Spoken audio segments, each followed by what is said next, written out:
will greatly improve accessibility for spectators and players alike. The renovation of the fields will increase participation in the city's recreational sports teams, almost eliminating scheduling obstacles. Long-term and short-term maintenance and staffing issues will be addressed with strategically locating certain aspects of the complex out of the floodplain and tactfully placing features where minimal staffing can be utilized to oversee the operation of the complex.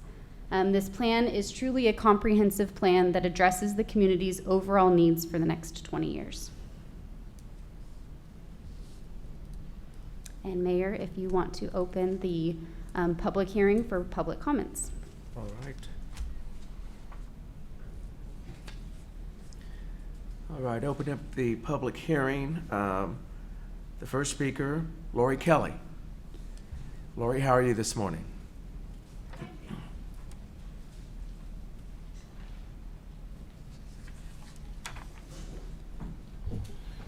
I would just like to say, as a community member, a grandparent, and a parent in Independence, I think having facilities that encourage a healthy lifestyle, that keeps our youth active, and also encourages our youth to use their time constructively is very important.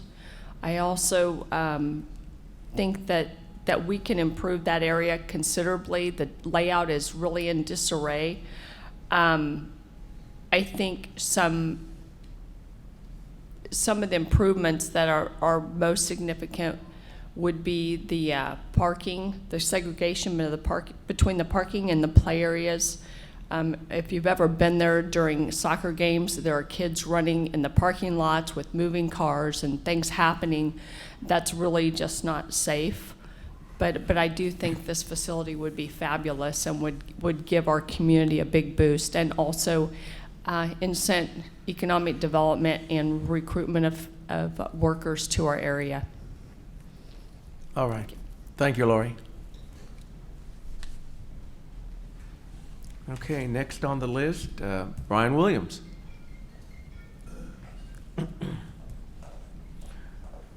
Brian, how are you this morning? Great, Mayor. How are you? Good. Good. It's always an honor to be here with you guys. It's fun that I'm not here asking you for something for Labette Health. So I'm here representing Labette Health. My name's Brian Williams. I'm the president and CEO. And we've provided a letter, Labette Health, support for your application for this, and we think it's a great idea. You know, in our vision, in most hospitals, the vision is to improve the health of the communities that we serve. And this project certainly would go a long way to do that. Robert Woods Johnson is a foundation that's really dedicated in this country to health equity. And every year they produce a report, the county health record rankings, the national county health rankings. And you can go to their website, put in this zip code, 67301. And it's not great news for us. So on health outcomes, we're ranked, Montgomery County is ranked among the least healthy counties in Kansas. We're the lowest, so we're in the bottom quartile. In health factors, which this project would directly address health factors, Montgomery County is ranked among the least healthy counties in Kansas, 0 to 25%. You know, and that affects, you know, there's a lot of discussion with COVID. You know, COVID's put a lot of strain on the healthcare industry, on the entire economy of our country. And one of the things we were talking about before COVID, but we're even talking about more, is health equity. You know, do people have equal access to healthcare in this country?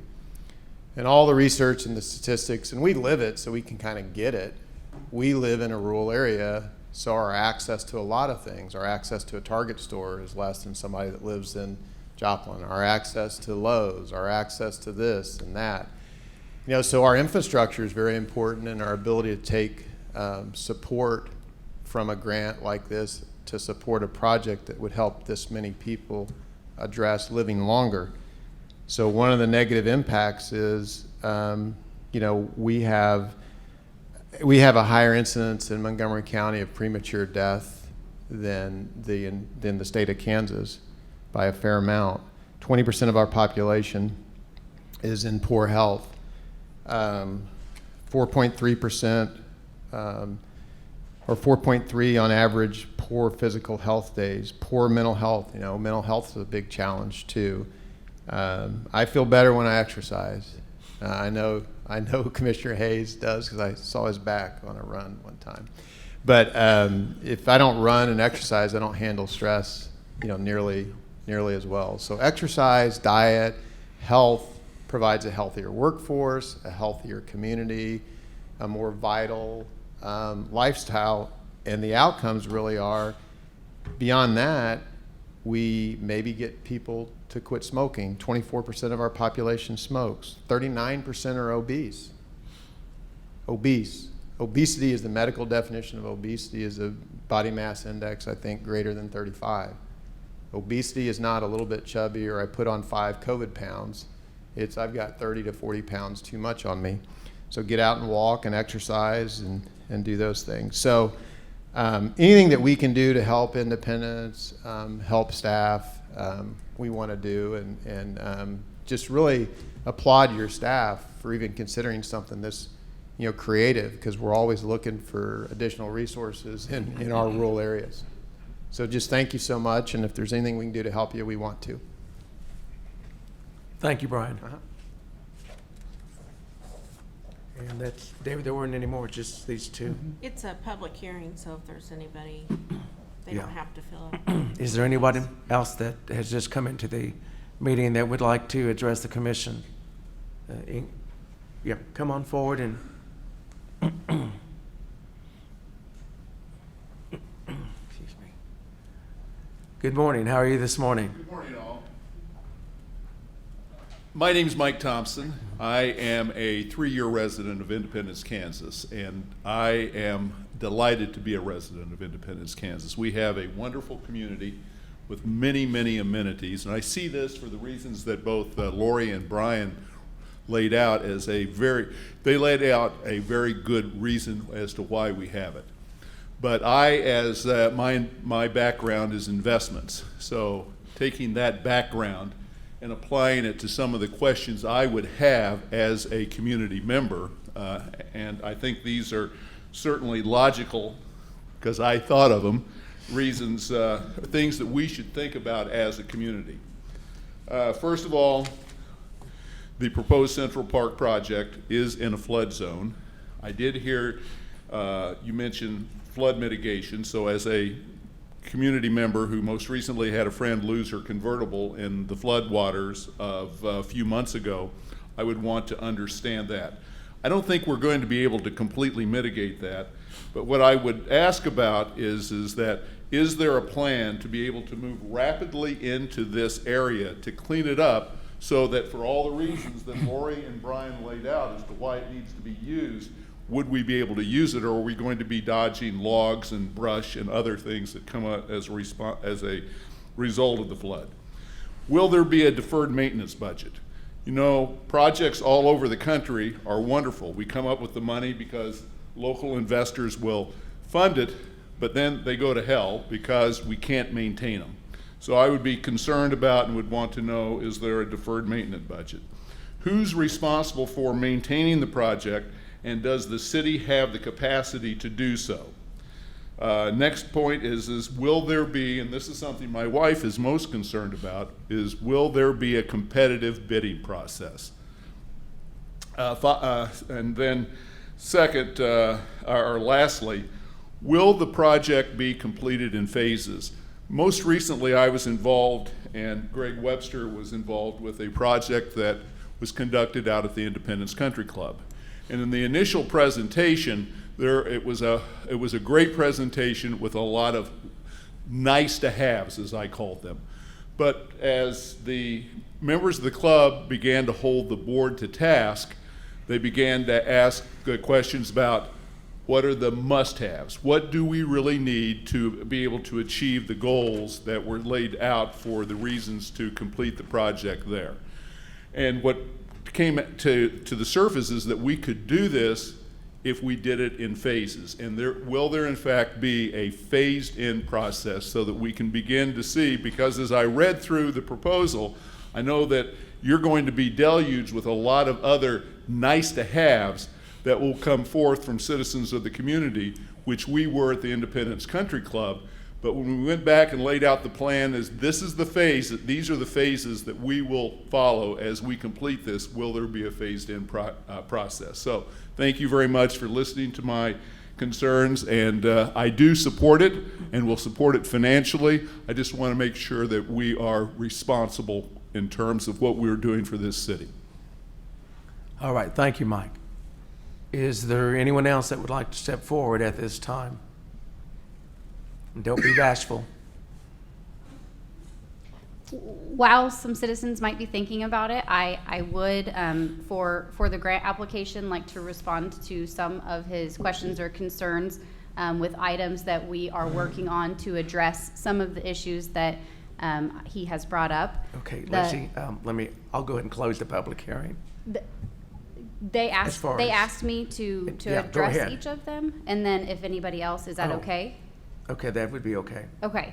As far as the flood mitigation, yes, you are completely correct that the water will always flow through that area. So we have design professionals specifically tasked with locating and studying the water flow in the area so that these fields and features are located in the best possible position for the area. And I think it's an excellent idea to get those professionals in front of the community to explain those at a much higher level than I could ever do. They're the professionals for a reason. But we will have an interlocal agreement that talks about maintenance plans and who's responsible for what and expectations that all involved parties, including the citizens of Independence, have when it comes to this sports complex. So that is also something that we are working on. And same with a deferred maintenance plan. We are looking at including dollars specifically outlined for deferred maintenance, looking at the costs of the inputs of all of the features that we have, and gathering that data of what's it going to cost if we have if we sod a field versus turf the field, what types of activities would damage each of those two types of surfaces, and how much would it cost to replace each of them. Those are all factors that we are looking at in this plan. And then in terms of phasing, we have currently a schedule that has a single phase with ball fields ready by, I believe, the fall seasons of next year. However, we have a list of those like-to-haves, not must-haves, as add alternates to the project, so that when bids come in, which it will absolutely be a competitive bidding process that is required by this grant, we can analyze those and determine those and look at our cash flow analysis and the dollars that have come in for the project before we say, yes, we're getting all of these items rather than a few. So. All right. Thank you, Lacey. Commissioners? Anything that you would like to ask Lacey, or? Should we comment after the public hearing? Yeah, that would be fine.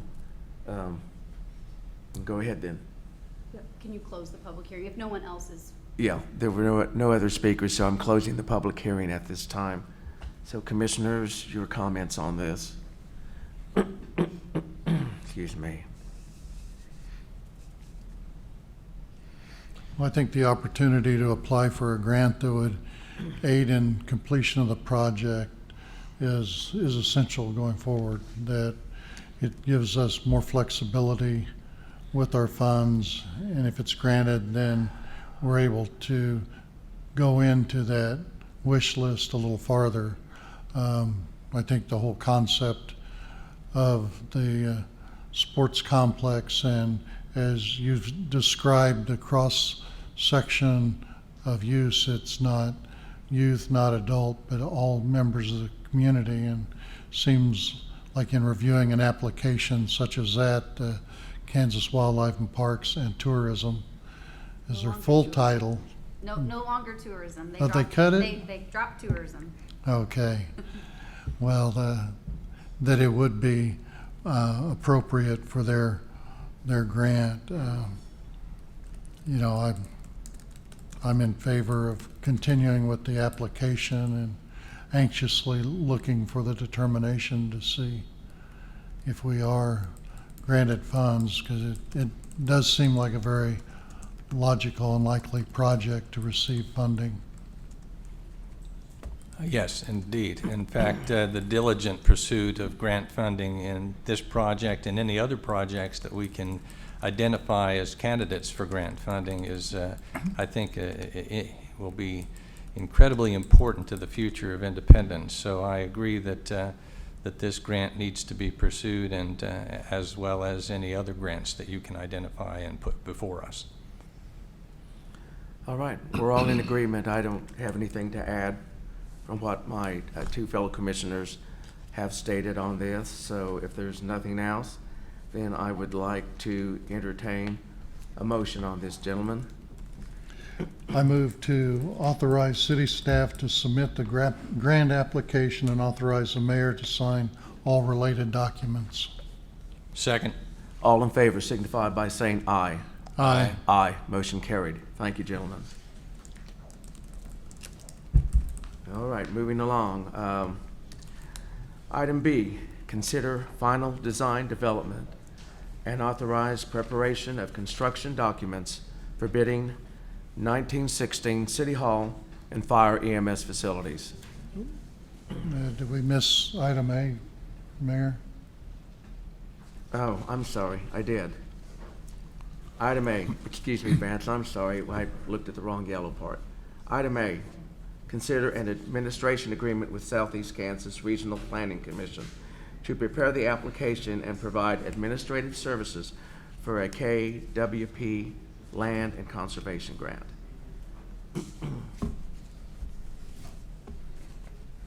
We did that one. That was good. I missed the resolution, didn't I? Let me pull it up. Sorry. Let me back up. Boy, I am confused today. We have a We did that. administration agreement with Right. Southeast Kansas Regional Planning Right. Commission, and then the resolution and authorization to sign all grant-related documents is the second item, I think. Okay, so that's the one that we need to, that I need a motion on the resolution. My fault, sorry. So you're looking for a motion to adopt Resolution 2021-032? Is Yes. that what you're looking for? Yes. Okay. And it will sound similar to Commissioner Koflich's motion, but it goes like this. I move to adopt Resolution 2021-032 and authorize city staff to submit the grant application and authorize the mayor to sign all related documents. Do I have a second? Second. All in favor signify by saying aye. Aye. Aye. Motion carried. Whew. Okay, now getting back on track. We are looking at item B. Consider final design development and authorize preparation of construction documents for bidding 1916 City Hall. Sorry, Mr. Mayor, Yes. is there a second motion that we need to make to about a Southeast Kansas Regional Planning Commission? Yes, to sign a administration agreement. Is that, Which, that's a separate item. It's a separate item. I don't know I don't have the agenda in front of It's me. under item for commission action. The Okay. public hearing is had there another those two public hearing? motions. No, the public hearing, the resolution was under public hearing. Okay. So we're ready to move to items for commission action now? Yeah, yes. Okay, I have item A as an administration agreement. Agree, so do I. Right. That is correct. Okay. Would you like Lacey to give you the background on that item? Yes. Yes, go ahead. This is considering an administration agreement with Southeast Kansas Regional Planning Commission to help prepare the application and provide administration services for the KDWP Land and Conservation Grant. Within this, they outline the tasks that they will complete if we are awarded the grant. And the administrative fee that would go along with that, I believe it's 1.5% of whatever is granted.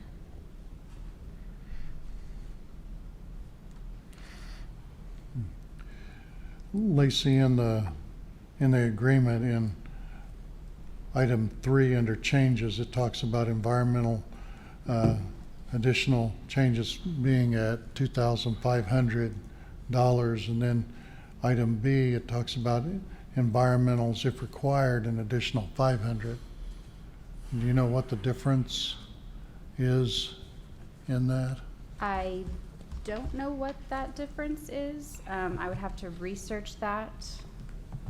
Let me pull up the agreement. And changes it reads, administrative consultant shall be entitled to additional compensation if an additional Format 2 environmental assessment shall be required. For each completed additional Format 2 environmental assessment for the caption project, administrative consultant shall be entitled to an additional amount of $2,500. Then on the next page, an environmental, if required, under 1 subheading A, upon completion of the initial Format 2 environmental assessment for the caption project, in the event additional Format 2 environmental assessments shall be required, then the administrative consultant shall be entitled to additional compensation in the amount of $500 upon completion of an additional Format 2 environmental assessment. They read very similar, but both have different amounts, and I believe that it would be if there is a change, basically the set fee is $2,500, but if there are additional ones above and beyond that, it would be $500 each, is how I read that. okay.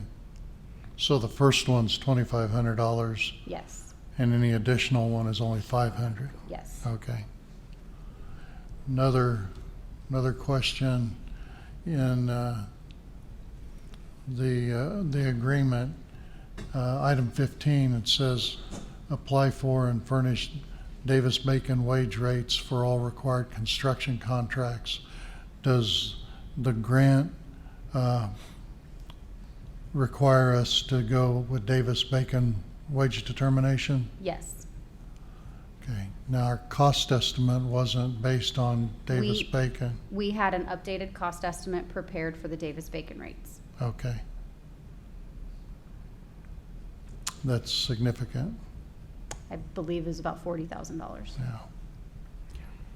Yeah. Okay. Just wanted to make sure we were covered when we're starting to look at Yes. putting our dollars together. Yes. Okay. Those are the only questions I had. Commissioner Hayes? I have no questions. Okay. And I don't either. Leonard, you addressed one of the questions I had, so thank you for that. So, with that, we are ready for a motion. Yes. Yes, okay, so I entertain a motion on this.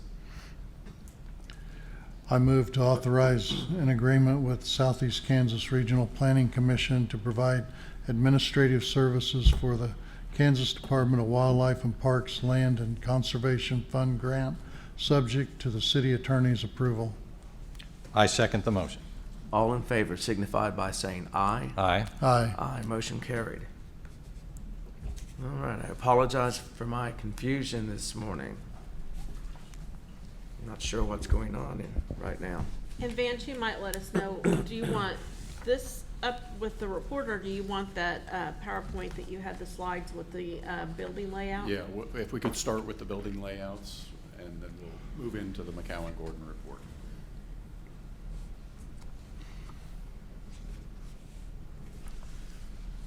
Okay, Vance, how are you this morning? Good, thank you very much.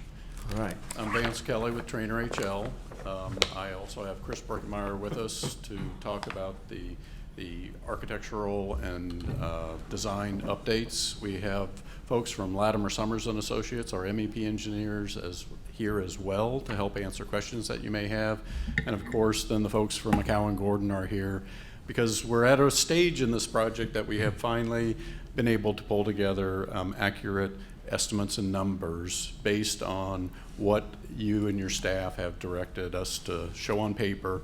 And so this is an important meeting for all of us at this stage in order to make sure that we are meeting the programmatic needs of the city as well as the budgetary requirements that you may have as well. So what we thought we would do today is that I'll start and run through the Historic City Hall update, the design development stage that we're at. Then I'll ask Chris to come up and he'll run through the new fire and EMS addition. After that, what we thought we should do is then move in and let McCowan Gordon come up and talk to you about their estimates of what's included, where they think they are, and then we as a team can start answering the questions that the commission or mayor you may have as part of that project. All right, thank you. So, David, can you find the drawings?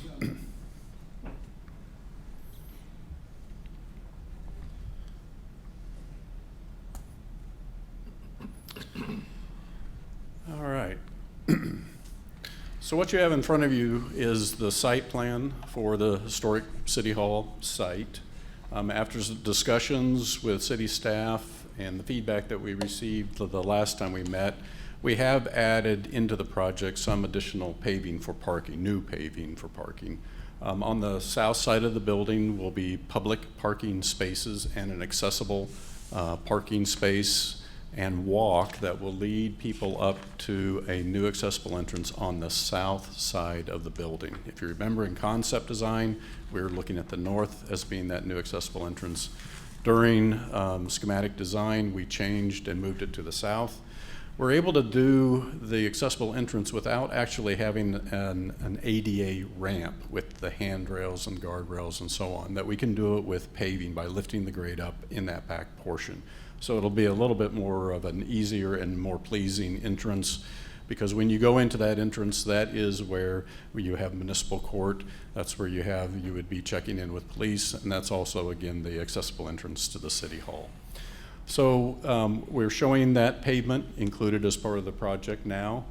On the north side of the building, working with police, their preference was to have parking adjacent to the building or as close to the building as we could possibly get. So we are able to use the old Apparatus Bay location for 4 spaces directly adjacent to the building for police parking. There is their private entrance on the north as well, so that's where police staff can come and go through that north entrance.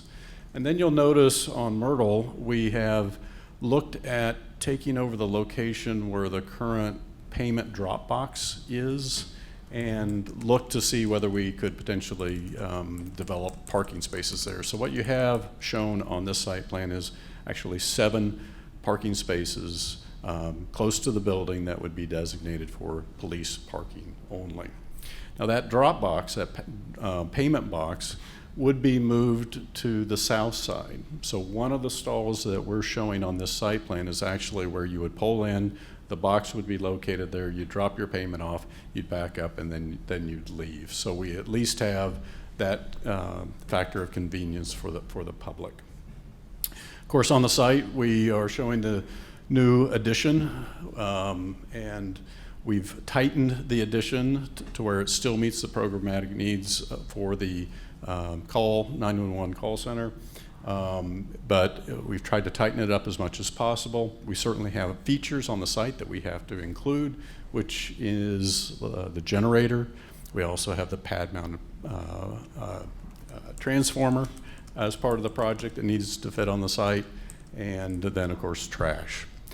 Now the radio tower, working with the city, that we talked about multiple locations that it could be located, and based on the city's discussion, the preference is actually not to try to squeeze it in adjacent to the building, but have it located on the north, north edge or end of the city's parking lot across the street north of Myrtle.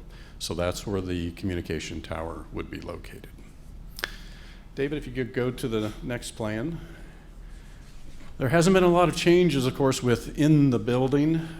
Lower level still contains all the spaces that you saw before, so there hasn't been really any changes there. On the first floor, we are starting to show how our new addition has laid out. We work closely with staff to make sure that they had plenty of room. We have added that fourth station that can be used in the future, so that's showing up. And of course, they have a small break room, restroom as well associated with that. And if you remember, this addition needs to be a hardened shell. It does need to be able to be constructed so that it can withstand storms and still be an operating system if something like that were to happen. Second floor is still administration. One of the things that you'll notice between the second and third floor is based on staff's comment and feedback that we received from everybody. We are not trying to take the existing elevator shaft up to the third floor. So that has gone away.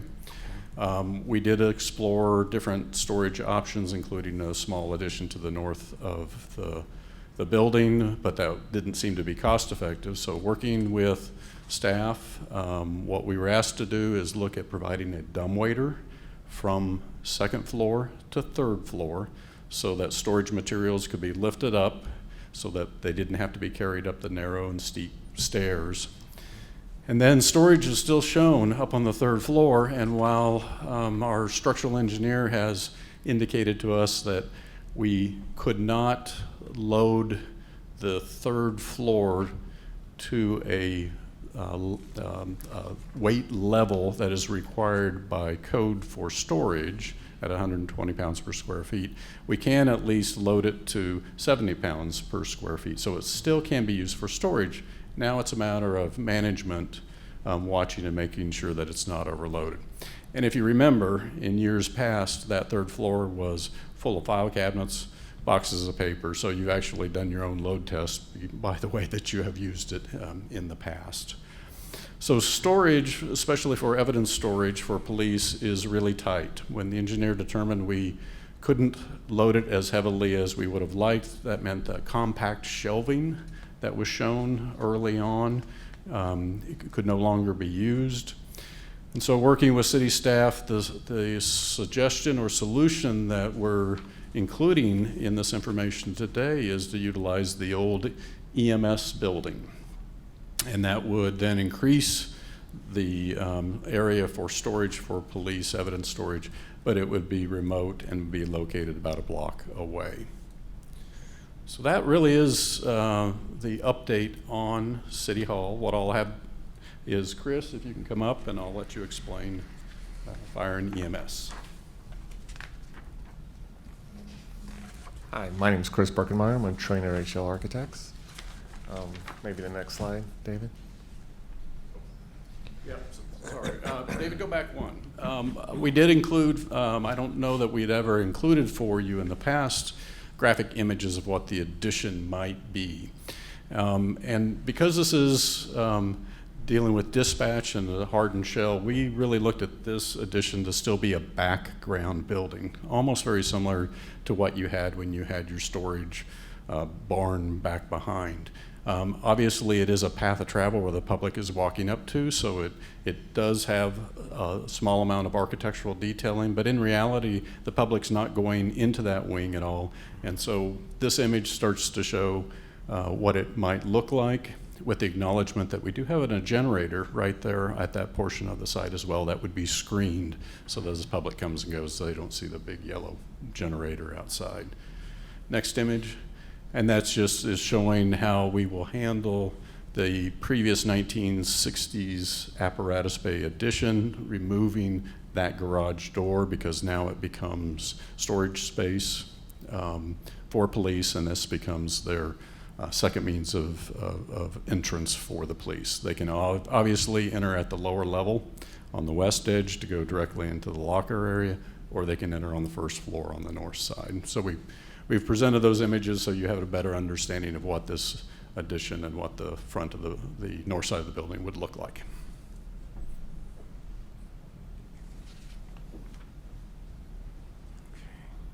Great. The site plan that you see in front of you is the fire and EMS building. We kind of have an elevation there as well in that top right corner.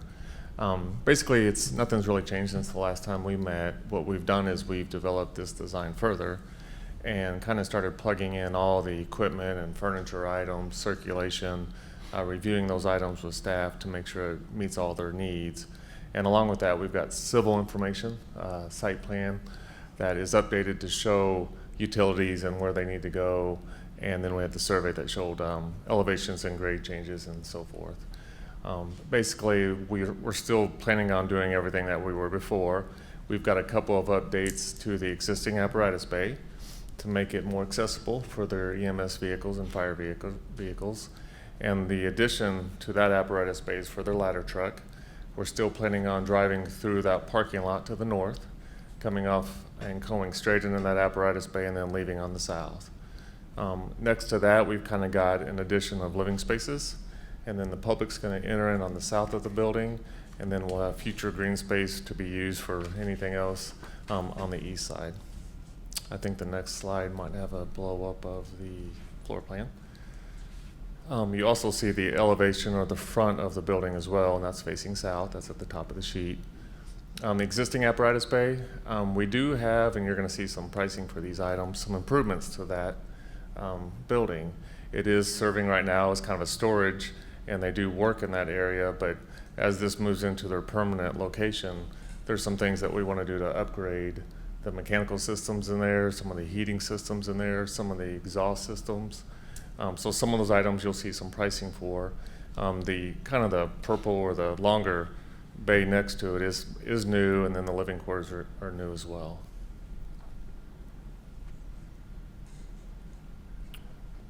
Everything else has pretty much stayed the same. We haven't added square footage or changed anything that way. We've just worked through details.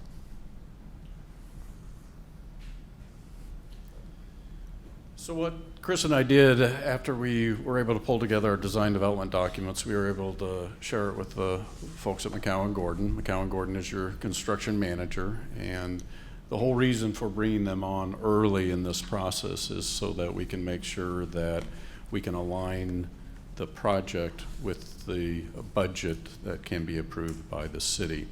So that information was provided to them. They've spent time looking at these plans, pulling together estimates, talking to trade partners, and even talking about areas or ways that we might be able to save some money. So I'd like them to come up and run through their estimate for you. And then, like I mentioned, both the design and the construction management team is here to answer any questions you may have. Thank you, Vance. My name is Alan Youngers with McCowan Gordon, and we are here to present the cost side of this facility that we've got here. So what we've provided to you is a pretty comprehensive package. So this is really our first look of cost on what these facilities would be based on the design that you've seen here today. So on August 13th is when we received these documents from Trainer. We did take those internally, and then we've taken off all of the quantities of the facility. You'll see that towards the back of the packet. Those are the actual takeoffs of the facility. So we've taken that and then quantified everything and put cost to it in today's dollars. With that, you'll see on about page 12 of your packet, that is the narrative of information which contains the cost, the documents that we are referencing and pulling information from, as well as any allowances that we've included at this time. As Vance has explained, these are about 50% drawings, so not all of the information is there. We are reading between the lines on what is there now for compared to what will be at the end of the day. So with that, we've got a full narrative in there that I would encourage you to read through. I don't think it's something that we're going to go line by line here. That would take a substantial amount of time, but I would encourage you to read through that if you have not already. The actual cost breakdown is on page about 19 of your packet. That is what looks to be like an Excel spreadsheet. And this has, up a little bit there. If you could go up, David, it's above that. There you go. One more up. So we've split this into really 3 different estimates to provide, detailed information to you so you can see how the information is broken down and all the dollars are aligned. This spreadsheet breaks down the dollars associated with the basement versus first floor, second floor, third floor, the east single-story apparatus bay side, the storm shelter, and then the elevator dumbwaiter, and the site. So within each of those areas, we've provided a 16-division breakdown that goes through all of the line items such as masonry, steel, flooring, all the way down to plumbing and electrical. So the City Hall is the first page that you see there. Right now that cost is at $4,905,000 based on these documents that you've reviewed. The page after that is the fire EMS building. We've broken that down similarly, just in the areas that we could. So the existing apparatus bay, that is the existing building that's there and the improvements that are being done there in that facility. And then the new apparatus bay that is attached and adjacent to the existing, and then the living quarters, as well as the site. So with that, the fire EMS current budget is at $2,961,185. And then through the discussions and trying to find a solution for storage, we also walked around the existing EMS or old EMS building that is storage now, and we walked around that facility and provided a cost breakdown with what we anticipate. We don't have any drawings on that yet, but based on a walk around of that facility, developed a cost for that. So that is the third spreadsheet that you see. The next pages in the packet are cost options. So these are just breakdowns of if there are savings that you need to look at. These are some ideas of what you could look into and what those savings are. And then after that is the full detailed takeoff of the facilities and quantities. We did do an MEP analysis as well, as that is one of the questions that we received from your team as far as what to analyze in systems, and we do have representative here if there's any questions in that. I'm not sure if we need to dive into that, but with that, I think we'll stand for questions as a team.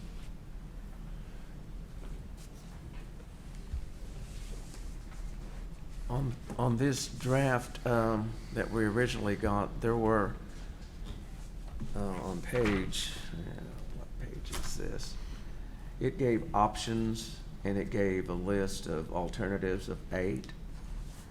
And then I've got the actual copy, and the only thing that's missing are the estimated cost on those. So Which one? Is it say options at the top? this says options, yes. Okay. Color. Yeah, those are, Didn't Yeah, this print was black and white. What's that? It's, when it went black and white, it didn't Yeah, when it print went black and those. white, it didn't transfer those numbers to what the color draft copy was. oh, I see. So you're missing It says that. deduct, but it doesn't show any figures. I see. In any of those Okay. blocks. We can definitely provide that new packet to you. I don't believe there was any changes to that from what was provided to you. Okay, so what's showed in the draft is actually, Yeah, it will be the same as what's on this copy we have now. correct. Yep. Okay. And I know this is only 50% of the design. Going forward on this, I did raise a couple of questions that I talked to you prior to the meeting. One was that on the load side, I know in past issues with the electrical system that they had, that Westar provided, it was an old, outdated electrical system, and they were having trouble with losing electronic equipment due to lightning and other issues, grounding issues, to name a few. And this will include, on the load side, surge protection on all the equipment to prevent damaged equipment going forward. And then the other question I had was with all the IT equipment, everything electronic involved in that. Sometimes you run into an issue with harmonics, which create a problem with that type of equipment that's very sensitive to voltage fluctuations. And my question was, in some cases, you know, when I worked for Westar, we had to go back and upgrade and increase the neutral size to combat our harmonics, the 7th and 9th harmonics on an electrical system. So I just wanted to know if that would be taken in consideration on this when Westar does put the pad mount in place and runs that service into the building, that those things are already going to be considered or will be. Correct. So we do have a representative, the mechanical and electrical engineer that's here, Okay. and he can answer those questions for you as far as what's the best route for that. Yeah, my name's Bill Bassett. I'm with Latimer Summers. Hi, Leonard. Bill, how are you? I've brought Andy Hess, one of my partners here also. But yes, the building will be designed with that in mind. It'll have a new electrical service, 3-phase 4-wire, whether that be 208 3-phase, and the whole building is done that way, or if we come in 480-volt 3-phase and then transform to 208Y120 to get convenience loads. Certainly that will be done. Then also we'll provide panels that have double neutrals for computer loads. Okay. Throughout the building. So yeah, that will all be taken into consideration. You bet. Okay. The computer panels will also have transient voltage surge suppression, and we'll put transient voltage surge suppression on the main service distribution equipment coming in too. I don't know if you have it included in the budget, but you might give strong consideration to a lightning protection system also. Relatively inexpensive, but good insurance. All right. All right. Thank you.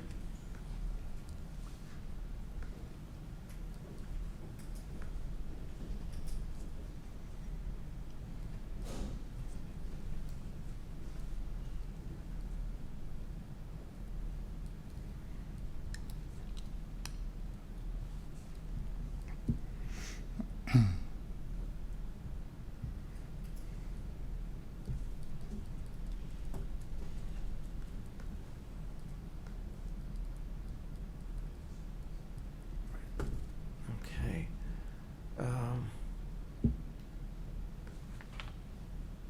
So when we're going back and looking at referring back to the options again, and there's 8 alternatives here.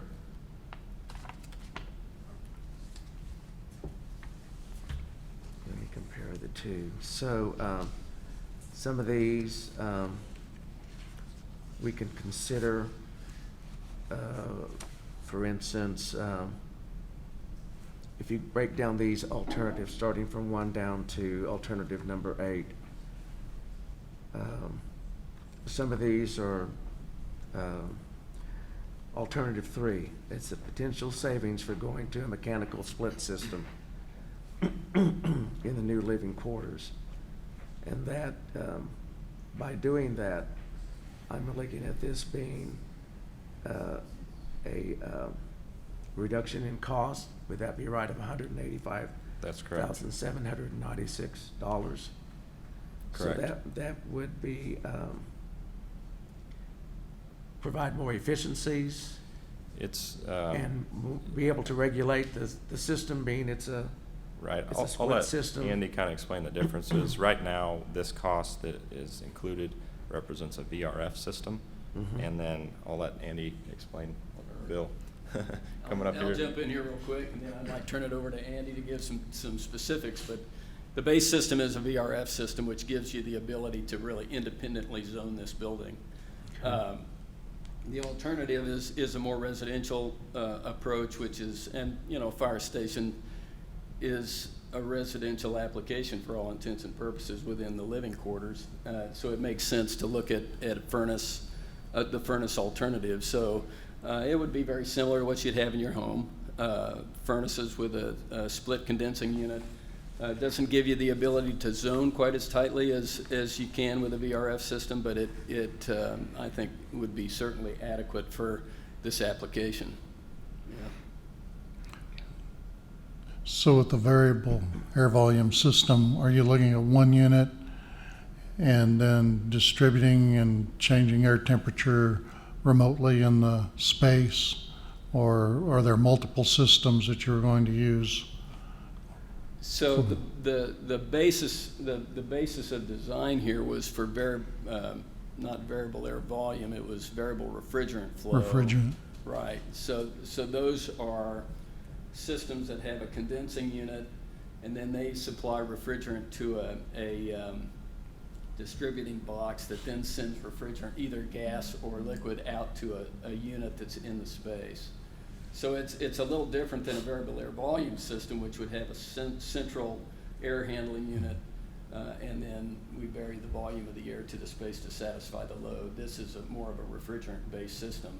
The furnace alternative is a series of single-zone furnaces that would, each furnace would handle a specific zone within the building. And we would not vary the flow. You know, they do have systems that will vary flow in furnaces that are a little bit complicated, and I would not recommend that. I think if we're going to go with a furnace alternative, we look at the zone that the furnace serves, and then allow that zone. You know, you pick a space within that zone to have the thermostat, so that it controls as a zone. And if you continue to run the fan, you know, that tends to even out temperature between the spaces within that zone, so it works pretty effectively. With the variable refrigerant lines, how many air handlers or fans pushing the air through the system? Is it just one, or? Actually, there's a fan with each terminal unit, so Okay. So it's like a little fan coil unit, and it's supplied with refrigerant, whether that be in the condensing mode or the evaporative mode. So, you know, it's either cooling or it's heating, depending on whether it's getting a refrigerant liquid or refrigerant gas coming off of the terminal or the distribution box. Does So that if make one, sense? yeah, if one goes down, the whole building doesn't No. lose heating and cooling? Not if a specific fan coil unit goes down, but if you lose charge, then you lose everything that's on that system. So if you've Okay. got a condensing unit that might do, unit that might do half of the building, and if you lost a refrigerant charge in that condensing unit, you'd lose half the building. Okay, Yeah. Whereas with a furnace system, each one is independent. Right. Right. Yeah. okay, There's redundancy with both systems. There is, So if the yeah, whole yeah. station was to go down. yeah. Right. Yeah, we would not put the whole building on one condensing unit in a VRF, in a Right, variable okay. refrigerant flow system, yeah. The VRF's a little bit more complicated as well. I won't speak for you too much, but service and maintenance for those systems too are a little bit more complicated, so that was some of the factors I'm thinking about a different system. Yeah, I think when this came up initially, that really is a strong consideration in what you might choose. Variable refrigerant flow has not been around very long, especially in this area. Of course, in Europe, they've used it for years and years, but it's been relatively new in the United States, and in rural parts of the United States, even much newer than that. So, you know, the contractor's abilities and your service people's abilities to maintain those systems are somewhat limited. You have, with the variable refrigerant flow system, you've got lots of refrigerant lines that are running through the building. If you get a leak in one of those, it's kind of like finding a needle in a haystack, frankly. So it's, you know, they do have their drawbacks. The advantage is they're very efficient, and they also give you a lot of independent room control. So if you have a space that, you know, you want to really be careful in the control of the temperature in each space, then VRF is probably the way to go. Variable refrigerant flow is the way to go. If really tight temperature control is not that critical to you and you're okay with the large zones, then probably not. Okay, Okay, thanks. you bet.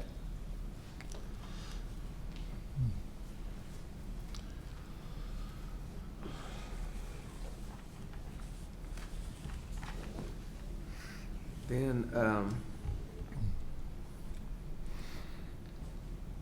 the other D alternatives on this page, maybe they're self-explanatory, but item alternative number 4, ceiling baffles in the day room. Correct. This was to change from ceiling baffles to more of an acoustical ceiling in there. So it was just an item that we saw was a little bit higher in cost than what you would typically see or need in the day room. So we thought that was a good cost-saving option to put on the list there. Okay. And then the other one was deduct for replacing interior masonry walls with gypsum partitions. That was another one that Correct. you had suggested as an alternative. Yep, and that was, there were several walls, not all walls within the facility, but there were more of the higher use, the walls that you would like to see with a little more durability, such as around the fitness room, as well as the walls of the apparatus bay that separates the apparatus bay and the living quarters. And that would be to change those to a metal stud and gypsum product versus masonry. Okay. I think when we look at the cost estimate, the particular on the fire EMS building, the last number we had was like 1.6, and we're 1.3 million above. We need a bigger list. This isn't going to fly at 2.9 million. It's going to have to come down to around 1.6.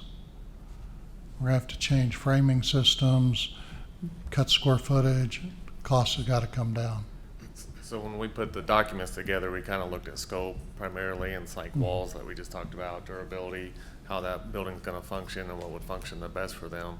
Then once we got our pricing back, we thought, hey, we're over. So that's what kind of led us to this list to try to get us back to those numbers. I can't remember the exact number that we started with, but I thought it was 1.8, 1.9, somewhere right around that. It was below 2 million. And that was the charge or the request that you guys made back before we started SDZ, Yeah. that schematic design. So then we came up with this list to try to see how could we get there and what could happen. And some of these inflation numbers are because of the building conditions in the construction industry that's happening right now. And I don't need to go into all that because I know everybody's heard that and we keep talking about it.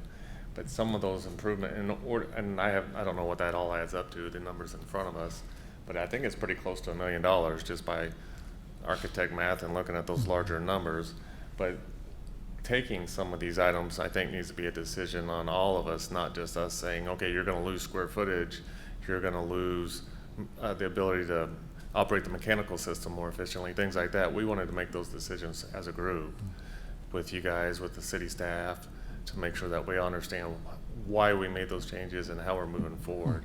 Another thing we did, and you can't see it on this image, but that apparatus bay for the ladder truck, it was an alternate that was on the west side of the building that was back at SD's, and now we've incorporated that into the building itself. So and there's a number up there for it, 273,000, I think. I can't read it very well. So that number got included into our main budget, not as an alternate anymore. Good decision. Put all those additions on the east side of the building, build it together. But that number got brought in, but the budget has to somehow either take that in or not. And that's why it's a line item. They need that apparatus bay. I mean, I don't know. We brought it up as an alternate before, but everything I've seen and heard and worked since then, it shouldn't really have been an alternate. I think it should have been part of our base number. If we need to look at wood framing to get it down, we need to go to a wood frame building. Yeah, right now it's a metal building, Right. pre-engineered. We kind of had that direction before. Right. There's some improvements on there that we could take out. There's some parapet comments there. There's some overhangs, and those are aesthetic and architectural features to the building. But even pulling all of those out, we're not going to get down to, my personal opinion is we're not going to get down to 1.8 million or 1.7 million by doing all those things too. We did do an analysis of wood framed, and it was about a $70,000 savings for this facility. What happens is you start triggering other code requirements for sprinkling of spaces, fire dampers, that type of thing through the fire lid. So there's an offset. It's not just structure to structure there. There's other code implications in a commercial building. Did you have fire EMS sprinkled in your proposal here? Yes. We did. But we would So- not have to sprinkle any space above the ceiling. Once we went to wood frame, we'd have to have a fire Right. lid in there and sprinkle Right. the space above as well.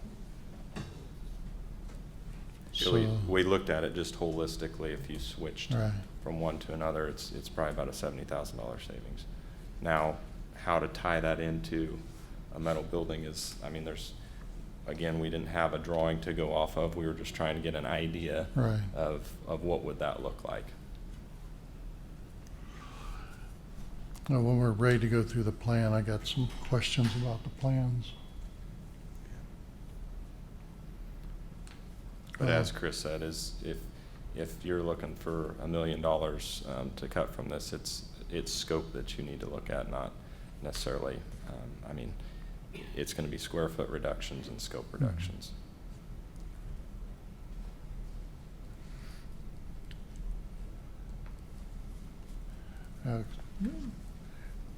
Going through your proposal, I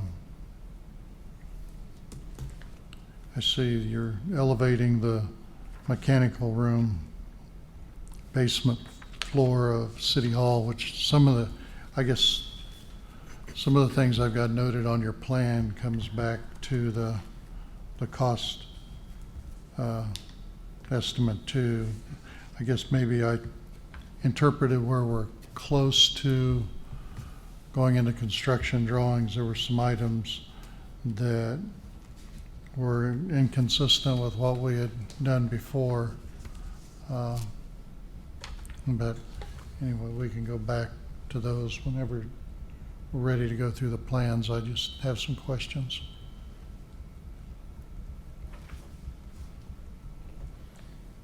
Commissioner Hayes, you have anything you want to address? I don't have anything to inquire about regarding architectural methods or materials. So All you right, ready? good. Yep, Okay. just ready. Let's On move on with that. the site plan, the location of the handicap parking on the south, to get to the main entrance, you've got a serpentine path that if you're really handicapped and disabled, that's really difficult to get from the parking space to the front door. It's a lot longer than, if you're in a wheelchair assisting somebody or walking disability, it's just too far.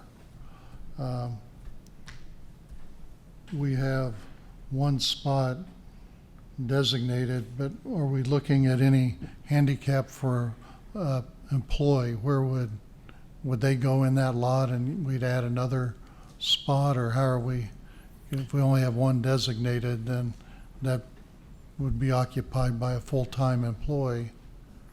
So what we were looking at, Commissioner, was this is public parking. This is not staff parking. Staff is located remotely across the street.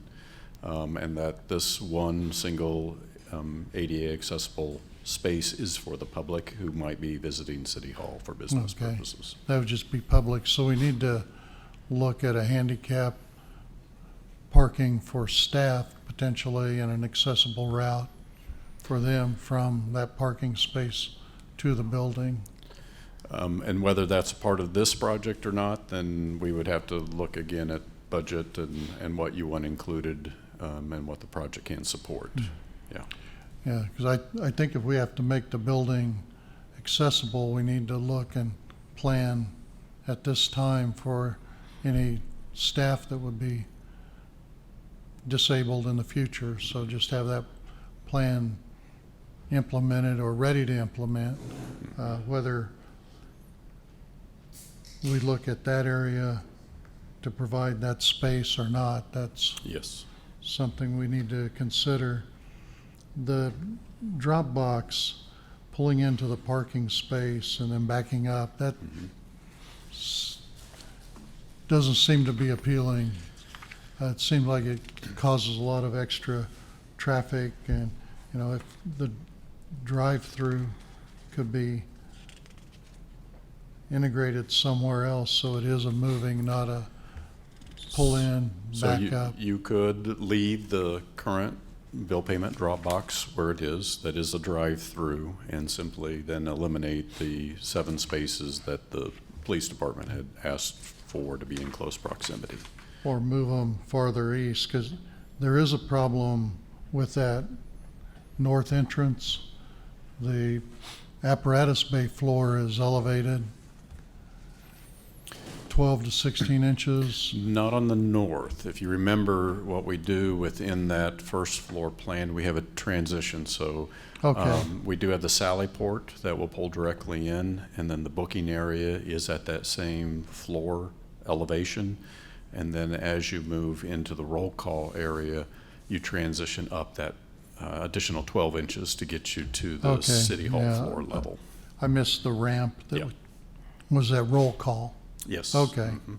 Correct. so we can keep that all at the same level. Yes. Okay, great.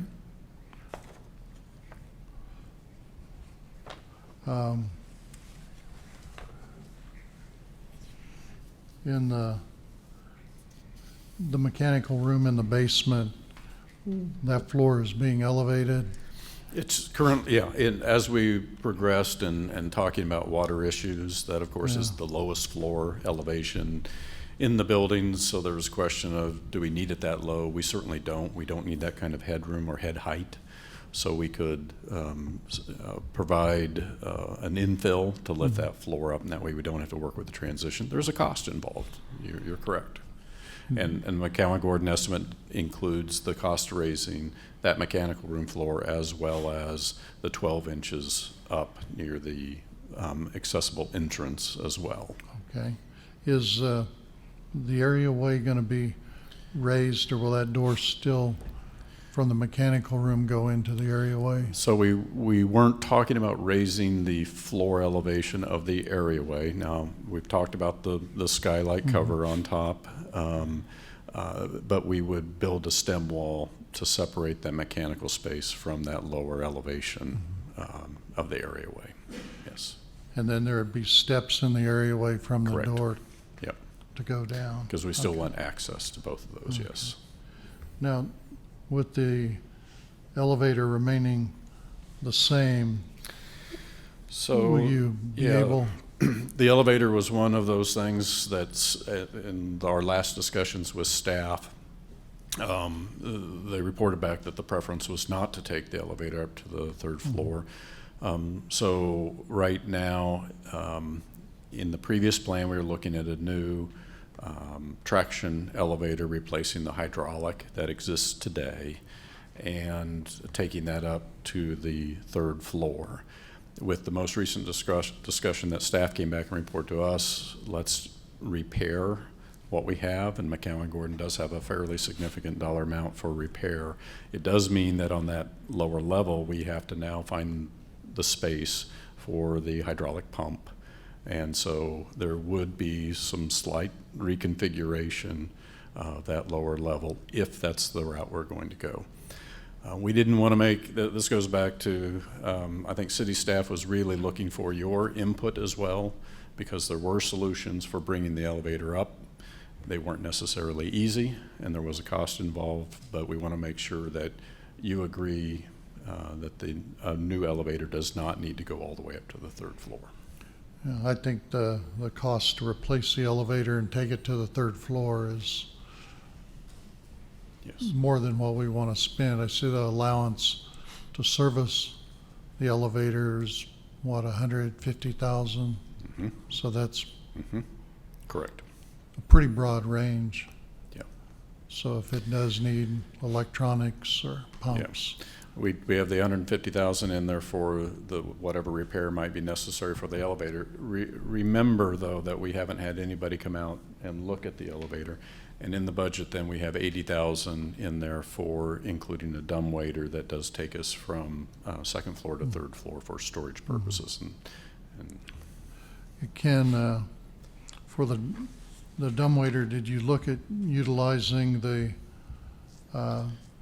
hose tower shaft? we're not using the hose tower shaft. We're using the light and air shaft location. Oh, okay. That goes up to, yes, it goes up to a skylight as well, but that was an area that was close to the original restrooms, and it allowed ventilation to occur. Within our plan, we're taking that same shaft or whole location, so we're not spending money on cutting a new location, and it worked out pretty well on the great. plan. Yeah. Yeah, I know it's a central location and using the existing construction to service a need. That's great. Yep. Yep. I think those were the only questions I had on the City Hall plans. Okay. On fire EMS,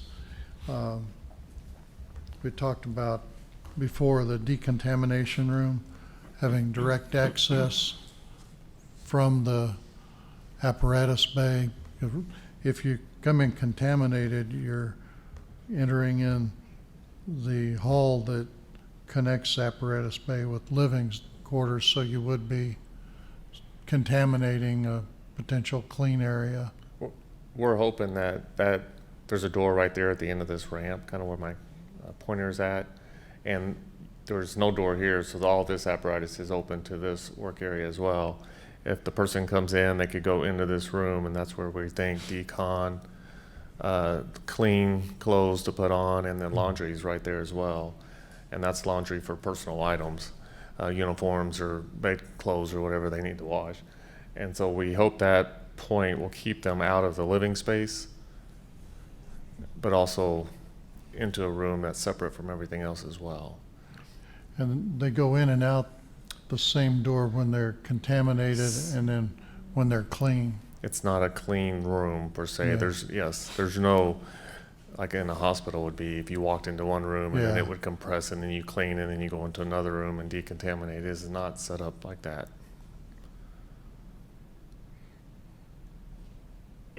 But it is separate from all the other living spaces, and it does give them a place to shed whatever they've got on and shower and get rid of whatever's on them.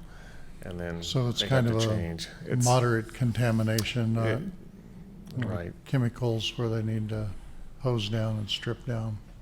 Well, there's showers there, and there's curtains as well. So if they need Yeah. to shower themselves, and then they'd have to have clean clothes either brought to them or stored there, some kind of robe or something to dress back, and then go into the station. So it's a lot Yeah. more than a lot of stations have, but it's not to hospital specs by no means. Right. Okay. And, it depends where we are on our cost, I guess, with square footage of cutting, if we have to cut space or, We do have a The line rest. item on there. I think it was number 8 on that list of kind of alternates, we called them now, or opportunities. And that one is actually cutting a large amount of square footage, which I hate to even talk about really, but there's a lot of those spaces that I feel that they need and want and will be very useful. But that's kind of was our last, as we were going through this, we haven't changed our plan to see what even that looks like yet. We Right. wanted to let you guys have that conversation with us and staff members and everyone understand what that means. was But that to take the exercise and the training? That would basically be everything that's blue or purple there on the Right. right side. Just take a line right through that building and get rid of all that support space, that training room, that exercise space, and reallocate it. That lobby wouldn't need to be that big then either. And 'Cause only it's one really restroom, Yeah, unisex, yeah. So we could reconfigure some of that and maybe get a smaller exercise room if we have to do that or need to do that. But I don't think, and that's still not gonna that won't get us down to this number, because now right now it's talking about adding square foot back and not just lopping the building off, Yeah. if you will. So that's still gonna be a process that we're gonna have to work that design a little bit and lay that room out.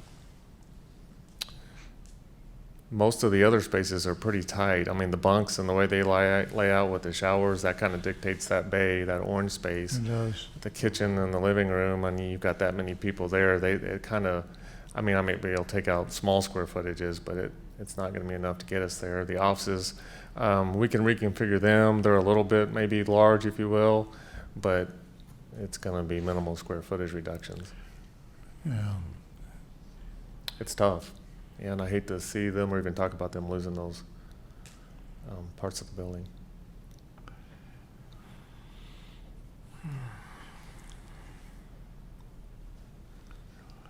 Cutting square footage would be the last. It works so well, you know, when we're talking about training, and I think Sean or David had mentioned having departments come in to do remote training, and then some of the things we were talking about, the lot east of the building that, you know.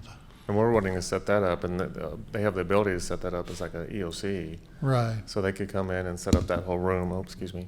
They could set up that whole room to accommodate some kind of something that's going on in the city, and you need to have outside agencies or somebody come in there and kind of work up that plan and figure out the solutions to problems. And that was that room. The technology and power will be there to support all that.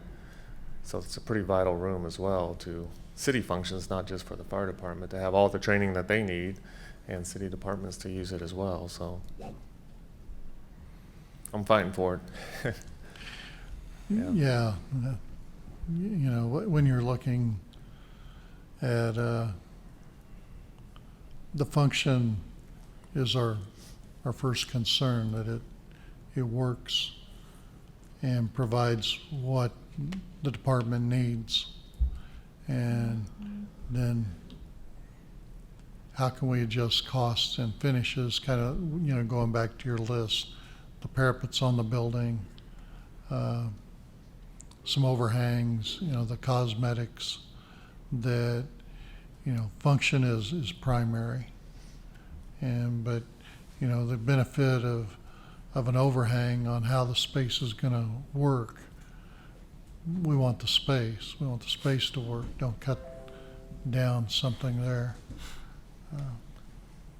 I would like to add, just on the exercise room, they have the equipment. It's not only used by the fire and EMS department, it's Right. used by other departments and even other agencies. So that's something that is used daily currently. Right.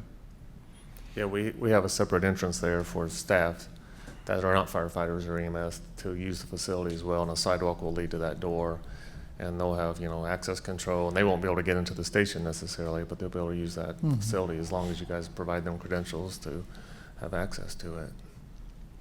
In the cost estimate, I think you had figured stained or sealed concrete in the exercise room.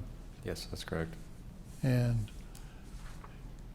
are there free weights that you would need mats in some areas, so they just be like a movable, not a adhered permanent? Yeah, I'd love to put like a flooring in there that's an athletic, like a Mondo type flooring. Yeah. But that gets really expensive, as opposed to if you only need it in certain locations, they'd have to have a mat to put on the floor for those. Okay. The dropping of that weight on there, not just to protect stuff, but the noise of all that. Yeah. They're right next. That's one of those walls. I think we had CMU walls there to try to separate loud spaces from quiet living spaces. And I know during the day, if they're fighting fires all night long, then they're going to be here sleeping during the day. After that event's over, well, someone might be in there working out, and there's a noise concern there that those two functions are trying to happen simultaneously. So yes, right now it's just sealed concrete, and they'd have to add mats to workout spaces. Yeah, so that would be something, a FF&E type of item. I mean, really all of those free weights or exercise equipment, that's not part of the construction cost that you see. That's furniture, fixtures, and equipment that would be outside of this construction cost. In the cost estimate, I think in 1916 building, you didn't include the lockers in the Correct. construction costs. Correct. And same with this facility. Lockers in this facility are considered FF&E. Yeah. And utility relocation was not included. Is not included in this project, and I think you could ask the city staff here for some explanation there, but they do show it routing around. They've been talking to Westar and the gas companies as well on what those relocation costs, but they're not as part of this. We do have the service lines that we need to be brought into the building, but not the relocation of that, and there's a new easement that would have to be established around that facility. Yeah, utilities here at this place, Atmos and Evergy said there would be no cost, but Atmos gave us a $10,000 cost, I think, on City Hall Yeah. to relocate gas lines, Right. and Evergy never gave us a cost at City Hall. So that's the only thing I've given to McCown Gordon. So that's part of, we've provided Kelly and David with kind of a spreadsheet to track some of those items outside of what we would be just as a assistance to you, kind of a master budget, if you will, because like I said, there are FF&E, there are items that we don't supply as part of the construction, it's not part of the design, but are items that you need to consider, just as far as, even desks or beds and that type of thing. Really all the white boxes, if you took the building and shook it and whatever, flipped it upside down and shook it, whatever falls out of that is more of a furniture item that needs to be accounted for somewhere, but it's not actual construction fastened to the building type of item. On the estimate for 1916 City Hall, you had an allowance for the county carport of 65,000. Correct. Was that, because it showed existing to remain, but is that? So part of that is just the proximity. There's a gas meter that sits in between, and there's also that foundation wall. With the new addition, it actually lines up with the east wall, so it shifts over a couple feet. And in order to even build that, we're going to have to remove that retaining wall, which will take away the base for that overhang. So we accounted for an allowance to get something back there. Again, it's not designed at this point, but we wanted to pick up some, or at least have dollars set aside to account for what we need to do there. It wasn't that we were going to build the county a $65,000 That wasn't the intent. roof It's structure. just, Yeah. no. But it's, They're supporting it right off that retaining wall. I think there's a column that's sitting right on right, top of it. it wasn't a $65,000 structure to start with, Right. yeah. But the logistics of working the new construction close to it, you got that covered. I don't know how you can put a foundation in there with that canopy right there, and all Right. the utilities are right there, and that gas line. I mean, it's been jammed right in that corner, and now we're trying to change it a little bit, I think.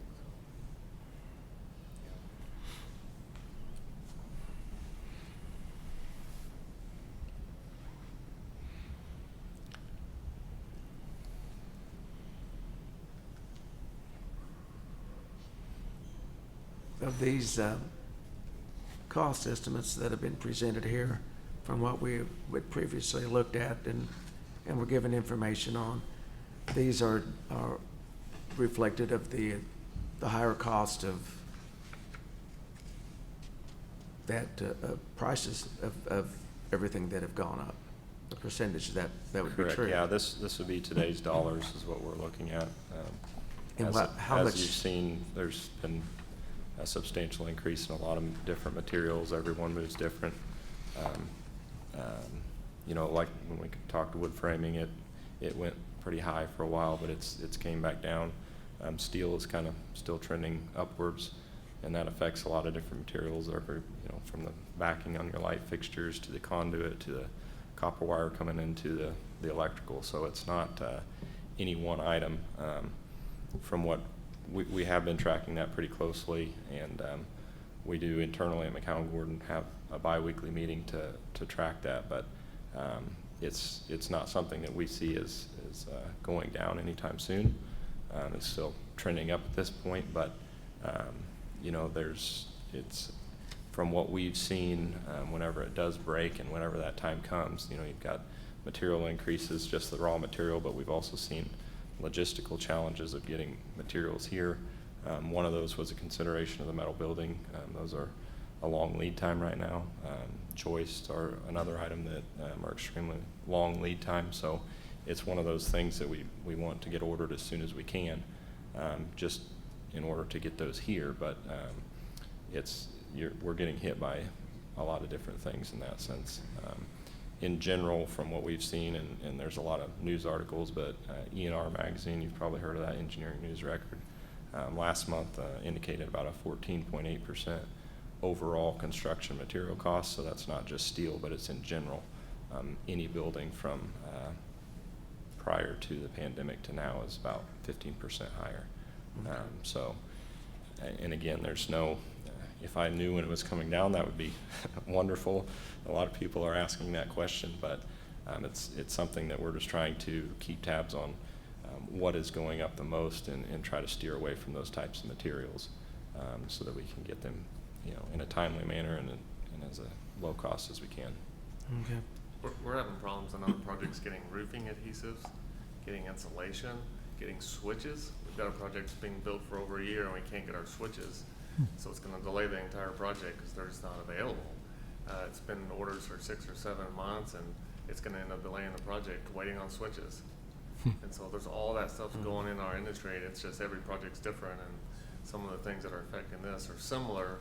Hopefully by the time construction goes on this, we're maybe on the downside of some of those items, but every time we have a meeting, we just wait to see what the next issue is because they can't get it. It's just not available. It's not even about putting more money at it. You just can't get it. I think when we look at the HVAC system, for us here, simple is best. Getting technicians to come here, the increased cost, downtime. I know we're not able really to take advantage of a lot of the change of technology, the improved systems because of just serviceability here. So I think looking at split systems and anything simple for us is better. We've done a lot of fire stations with that exact system in it. It's worked fine. They haven't had any problems. They keep it 30 degrees in that fire station anyway because they like it cold or whatever. That usually works out pretty well for everyone who's working there. So I'm not concerned. If we took all of that list except for the 2 main ones that we lose square footage, there's no problems or concerns with that on our side. It will function very well for them. But those 2 big items, which is the largest dollar amounts, is losing square footage. Those are the ones I want to focus on. I want you guys to give us some direction on that. Those are the most important to me as well. So. And I do think as we talk about the HVAC system, Commissioner, obviously with the fire and EMS, as Chris is saying, that change it makes a lot of sense, is logical for cost reasons as well as what you identified as well. When we do look at the historic City Hall, staff really did push us to look at an alternative as well, and Bill and Andy I spent a lot of time roughing that out. They've shared what it would take to have that same change in system at City Hall, so they're here to answer questions for you. McCowan Gordon did try to take some time to see whether there would be savings there, because our concern or question of McCowan Gordon is now we're having to cut the floor slab, we're having to do other things that we didn't have to do with the previous system. So if you want to touch on that. We just did analysis of cost, VRF to a modified system that Andy and Bill can explain a lot better than myself, but the cost was fairly similar. We looked at the VRF to be about 30 to 33. This other modified system was 30 to 32. So you're in the same ballpark. Part of the reason for that cost being similar is, like Vance said, is the access. I can't hear real good. Sorry, the access to the facility, or to get the ductwork in, those types of things is what is going to drive up the cost of those systems. So it's not just a HVAC one to another. You've got to see how to get the actual air to the space. And they can explain better than I, but just a ductwork versus a refrigerant line, you can see that there's a substantial difference as far as just drilling a hole to get a line set through versus, you know, maybe a 2 foot by 2 foot opening to get some ductwork through for airflow. So the VRF has fan coil units or cabinet units mounted in the room. Yeah. So, Yeah, the VRF would have a fan coil unit that would be in each individual space. And then it's connected back to the condensing unit via refrigerant pipes. In either alternative, we've got a dedicated outside air unit. We've got to handle ventilation, and the ventilation, you know, it puts a huge humidity stressor on any building. So we strongly recommend a dedicated outside air unit that introduces the required ventilation air at basically room neutral conditions, which is 70 degrees and about 50% relative humidity in the summer. We don't worry too much about humidity in the winter because it's typically pretty dry, and we're not going to humidify this building. That raises all other types of issues. But in the summer, we certainly supply the required ventilation air at 70 degrees and 50% relative humidity. But yeah, the VRF, that base system uses terminal units or fan coil units that are in the space, and they're connected back to the condensing unit, the exterior condensing unit, via just refrigerant pipes.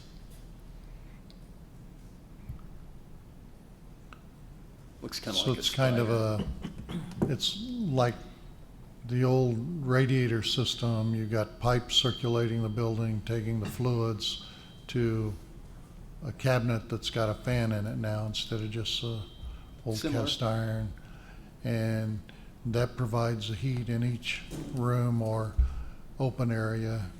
They'll be mounted At the ceiling. at the ceiling. The advantage of the system is there's actually ceiling mounted, wall mounted, cabinet mounted, so there's options for us to look at depending on which space we're talking about, but we are looking mostly in the ceiling. So then you're handling your fresh air with ductwork from Exterior unit, an exterior unit. which would sit on the roof. Okay. That's the VRF approach. The alternative, which we pursued, and I frankly think is really a good idea, is a system of instead of furnaces, we went with blower coils with a central boiler. And the reason we did that is it gives you a lot better control, and you don't have flues going all throughout the building that you have to deal with. So we'll set a condensing boiler, which allows us to circulate cooler water, you know, in moderate times. We'll set that up in the mechanical room that's on the 3rd floor, so that we go straight through the roof with the flue. And then there's relatively small heating pipes, hydronic heating pipes that then circulate to blower coils that would be located throughout the space. The blower coils would be essentially, they would look just like a furnace, except instead of having a gas burner in there, you've got a coil. Yeah. And then they would also have a condensing unit to provide the cooling.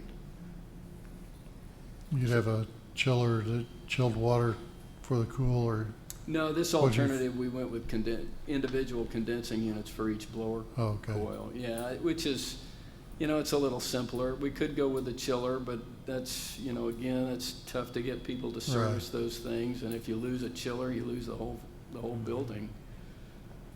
So this, Yeah. you know, this gives you redundancy, and it gives you a system that's relatively simple to operate.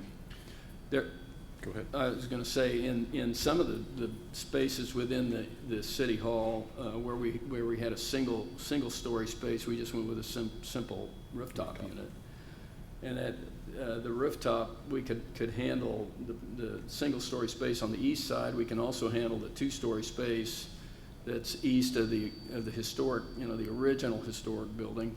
Those rooftops that handle that space could either be on the roof of that two-story space, or they could be, some of them could be on the roof of the single-story space. If you know, the units, what we have kind of thought through right now is the units that do the first floor of the two-story space would sit on the roof of the single-story space and then come over and do that first floor. And then the units that would do that second story would sit on the roof of the second story. If we wanted to move those up to the roof of the second story, we just have to find chase space to get down to the first floor. In either case, we're still going to use a dedicated outside air unit. Right. I think when staff challenged us to find an alternative solution that either addressed local maintenance or potentially a cost savings, Bill and Andy spent a lot of time, and you know, we actually have one-line drawings. The challenge, of course, is when you look at changing systems, the challenges are different between the systems. So with what Bill is describing as this alternative, we have a lot more pieces of equipment up on the roof because of the condensing units. We also have a challenge within the historic building of running ductwork. And you know, in a historic building, you have plaster ceilings, but you also have beams that run through. And of course, with ductwork now, that means we're below the beam. So architecturally, we're going to have to work through, if this is the preferred solution, we're going to have to work through and figure out how to solve those issues as well. But Bill and Andy have done a good job of laying out the new system schematically. Okay. Now, what was the cost variance from, have you had a chance to look at? It was 30 to 33 for a VRF. That's what we would see for this type of facility. $30 to $33. $30 to $33 a square foot. And then the alternative option was 30 to 32. So it would be slightly less, but again, you've got a lot more penetrations and that types of things into the facility. Yeah. And then we did look to see who could service a VRF in the area. The nearest one was Coffeyville, that has a pretty extensive service center that can do VRF, and that was a company there that had a service. What's that? CDL? It was Central Consolidated. I think their main office is in Wichita, but they do have a branch in Coffeyville that can service a VRF system. Controls on a VRF system are a little bit more complicated too, which, you know, with the blower coil, I think we would go with relatively simple controls. We still could put something in that's networked. I don't know, do you have a network system throughout the city for controls? Whose system do you use? Oh, do you know the manufacturer? That's is it Johnson? Well, I don't know. No, it doesn't matter. I mean, there is an opportunity to network that. You know, those systems are getting they're more user friendly than they used to be. Of course, a lot of us are getting a little bit more electronically inclined too. So it helps. Yeah, we certainly can provide central control, but the idea was to keep it as simple as possible. Okay. As far as operating cost, comparing the two? They're going to be close. VRF's going to be a little lower in cost because you're using, you're using essentially a heat pump type system. So down to about 30 degrees, it's going to be a little bit more efficient on the heating end. Once you get below 30 degrees, it's probably going to be a little bit better on the gas side. Yeah. So they're going to be comparable, but I think the VRF system's going to beat the other system. Okay. Yeah, because you're looking at long-term cost on that. I'm sorry, say again? You're going to get a long-term cost on operating cost for when you compare both systems there, so take that into consideration also. That VRF system's a little bit more expensive to install usually. You'll save it within payback 7 to 10 years. 7 to 10 years, like yeah. Depending on the use. And this facility is a 24/7 facility, so that police station is going to be operating all day long, all week long. I know some of the city offices, staffs are not, but right. When you use it that much, it starts paying back fairly quick. You know, another factor really to think about is with the VRF system, every terminal unit has a filter. So your guys are into those filters, you know, on a monthly basis or every couple of months, whatever your schedule is for replacing filters. Whereas with the more zoned system, you're going to have maintenance that is in locations where those blower coils are, which are going to be mechanical spaces. So the guys changing filters are not going to be in office spaces so much. I think that's something that really gives some consideration to as well. Okay. Yeah, with the systems, you got to factor in not only energy, but the maintenance, the breakdown, the parts expense there over the life of the system. And I think that's the advantage of simple disruption of work within the space to change filters or the number of filters too. If I've got to change 50 or do I have to change 20? Right, and it's going to be easier to get a higher efficiency filter into a blower coil than it is into a VRF system. Yeah. And to piggyback onto your comment, the absolute best efficient, the most efficient system that's not operating correctly is worse than a system that's a little bit less efficient that's operating correctly. So, I typically tend to lean towards a more simple system. I think it makes makes some sense. Okay. Does that help? Don't think I have any more questions. Okay. Thank you, gentlemen. You have done what we've asked you to do, and I appreciate your expertise and the time you spend on developing these plans for us to consider.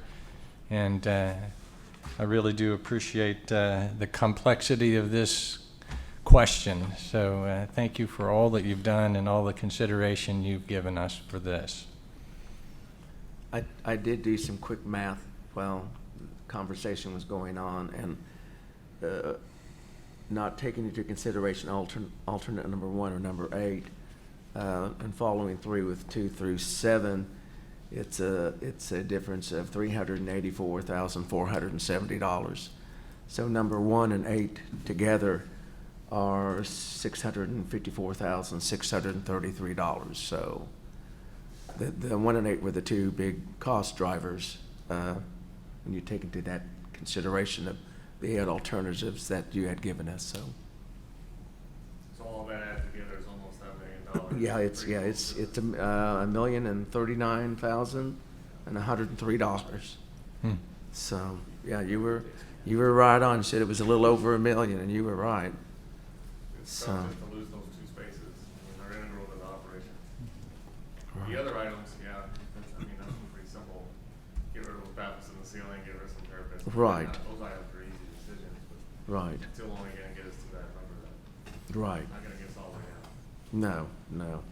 Gets us somewhat closer, but not close enough. I agree. All right. Gentlemen, I thank you for your time and for your explanation of the questions that we've had. And I think you've made it to where we can understand what you were trying to describe to us. So we have a lot of things to consider. So thank you very much for being here and answering questions. Thank you. All right.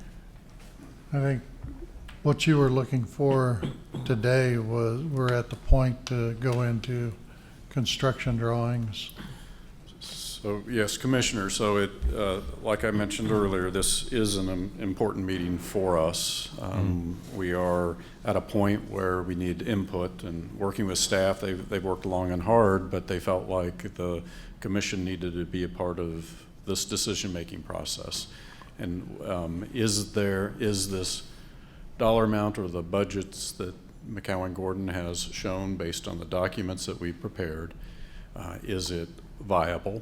And if not, is there a target that we as a design and construction management team should be shooting for, realizing that as we shoot for a lower and lower target, typically might mean you might be losing square footage or scope within a project. So guidance from the commission is needed at this time. So from what was presented, we've talked about the HVAC change. So that would, if we've said go ahead and start preparing construction drawings, then are you going to come back with, because those will be developed as you go. So then are you going to say we need to know which system you go with, which alternates to change. Mm-hmm. So if we said go today, then you're going to prepare a list and let us vote on the changes, or do you want the changes direction today? So today, obviously we were trying to move within a timely fashion. And so with McGowan Gordon's help, they've tried to outline items and potential cost savings. Some may not be acceptable to you. It would be nice to know which of those are acceptable and which aren't. It would also be nice to know from an HVAC system standpoint, a decision on one or the other of, we have two options for each building. And that decision can be made either on the more efficient system with a higher upfront cost, or it could be looking at the alternative, more simplified system that Bill and Andy have pulled together. But guidance on which one you prefer needs to be made so that we can look at the effect of that. Like confirmation that we don't need the elevator to go all the way up to the third floor, that the dumbwaiter or lift is okay, and because that requires us to look at then the repair of the existing elevator and finding that pump room, that space. The more simplified system that Bill explained for City Hall, we are going to have to find closets and rooms for the furnace and equipment. So we have a lot of work to do if that's the preferred system.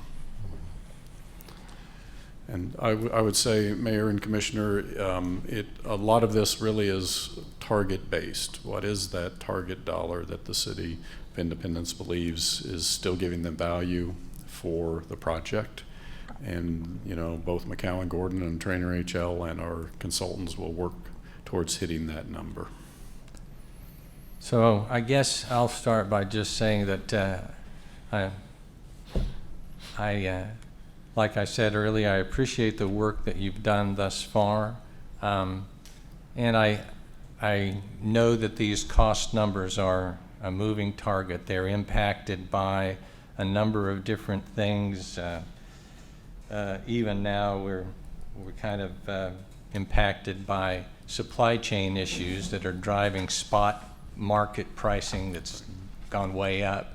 But then there's also the threat of inflation, and then there's the threat of what happens if the federal government dumps a $500 billion into the construction marketplace for infrastructure, and what's that going to do? Because that's just going to make the market crazy again for a while. So there's a lot of cost considerations that are just uncertain at this time. It's very difficult to put an exact cost figure on this, and so there will be, during the duration of a construction project of this magnitude, there's just going to be cost surprises. Maybe they would be good surprises if costs were to come down dramatically, but in November of last year, we received an initial cost estimate of about $6.5 million, and this morning, all up, we're looking at nearly $8 million for the same magnitude or scope of project. So I've already expressed at a couple of different meetings that we've had that I was uncomfortable with at the $6.5 million cost, and I am no less uncomfortable at $8 million. I think we do have a scope problem. I think we do have, there are other problems I've expressed because my constituents still have questions about what is driving the project itself, the initiation of the project, and all of this consideration about one building, two buildings, now a third building is engaged in this answer to space, but we don't have a space problem. We have apparently we're leaning towards the problem defined as a functionality issue or something like that. I thought initially that what we had was a cost problem, and advanced or very high operating costs would rationalize a project of this scope, and so we could say by virtue of accomplishing this $8 million project, we would be returning to the taxpayers a significant amount of savings. But the rationale that I developed around the costs and the operating costs, the construction costs, and cost of debt, and all that kind of return on investment type of calculation showed that it was really a very low return on investment, even at $6.5 million, and $8 million would be even less of a return. So I don't know that I have a lot of input for you with regard to the detail within this project, because I still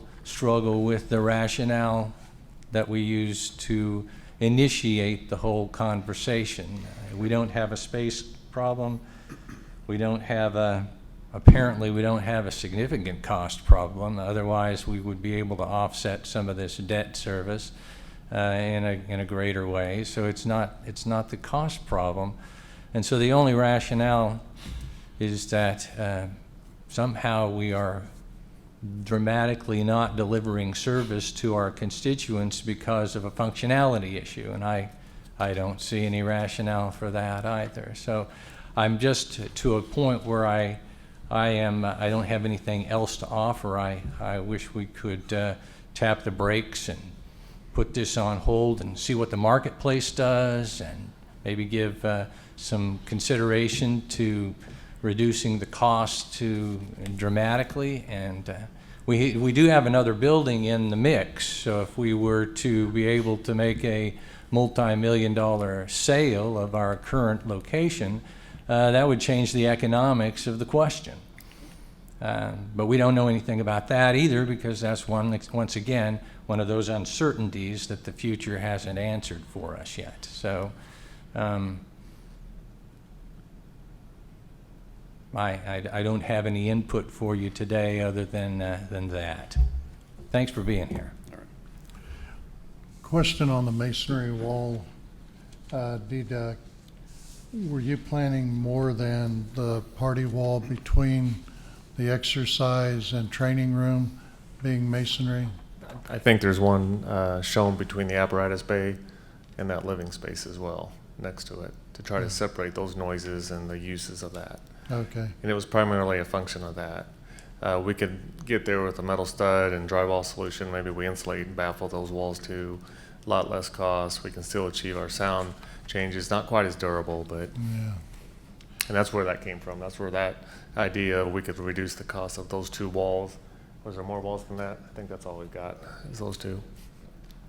Okay. Everything else is standard construction, if you will. I think it was 44,000, which seems pretty significant for two masonry walls, but they're primed. You need to isolate just the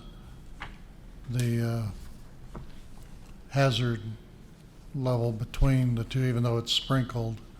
I think the masonry walls necessary between the living quarter and apparatus bay, and then in respect for the function for the firefighters with the exercise room and the training room, as you said, as they're doing calls all night and somebody is in the exercise room, they need a good barrier so that they're not disturbed by the other activities. So, so what I think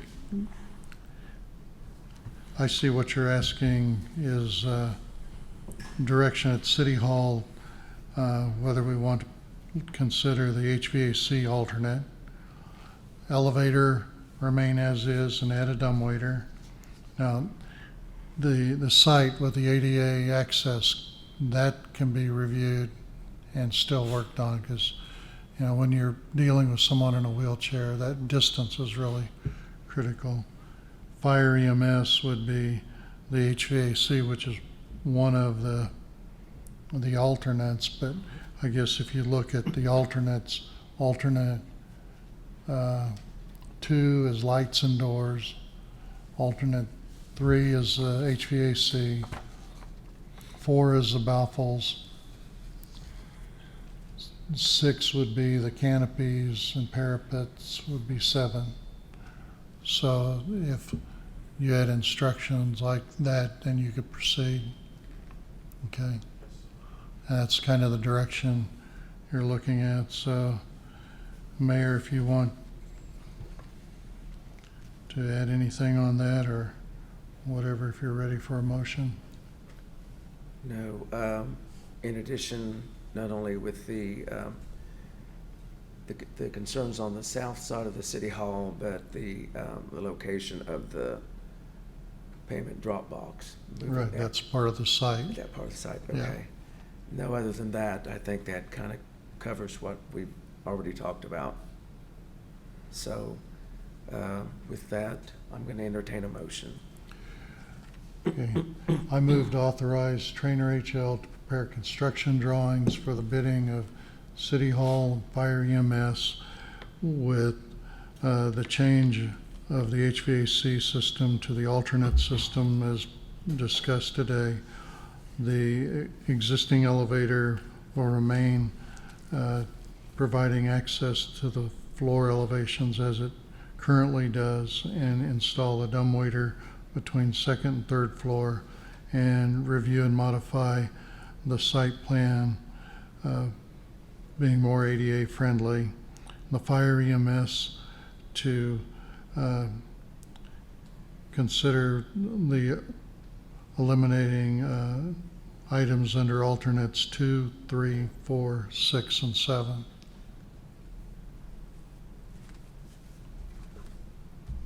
All right.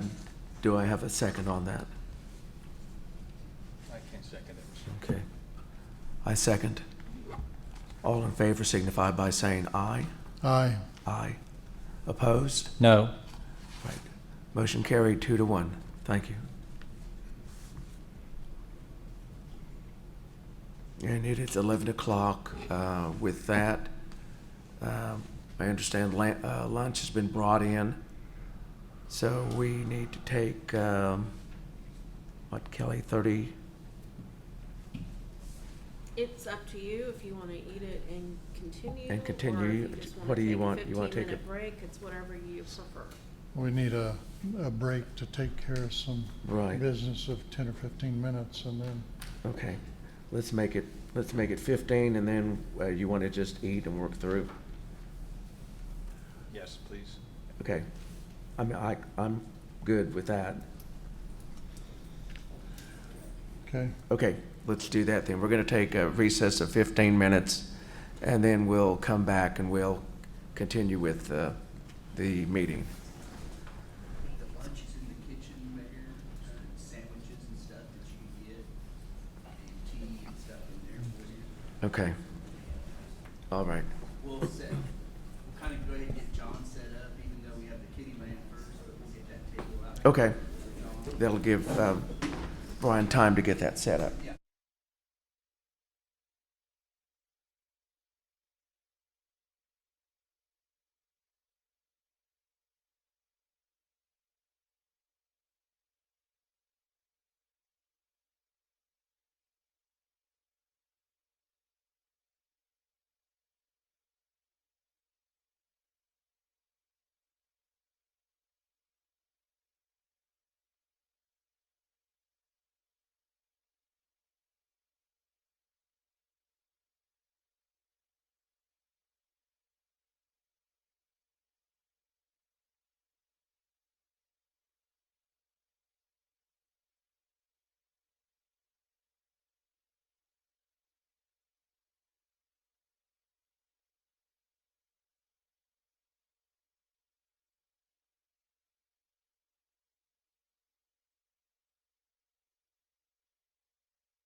All right, the meeting is called back into order.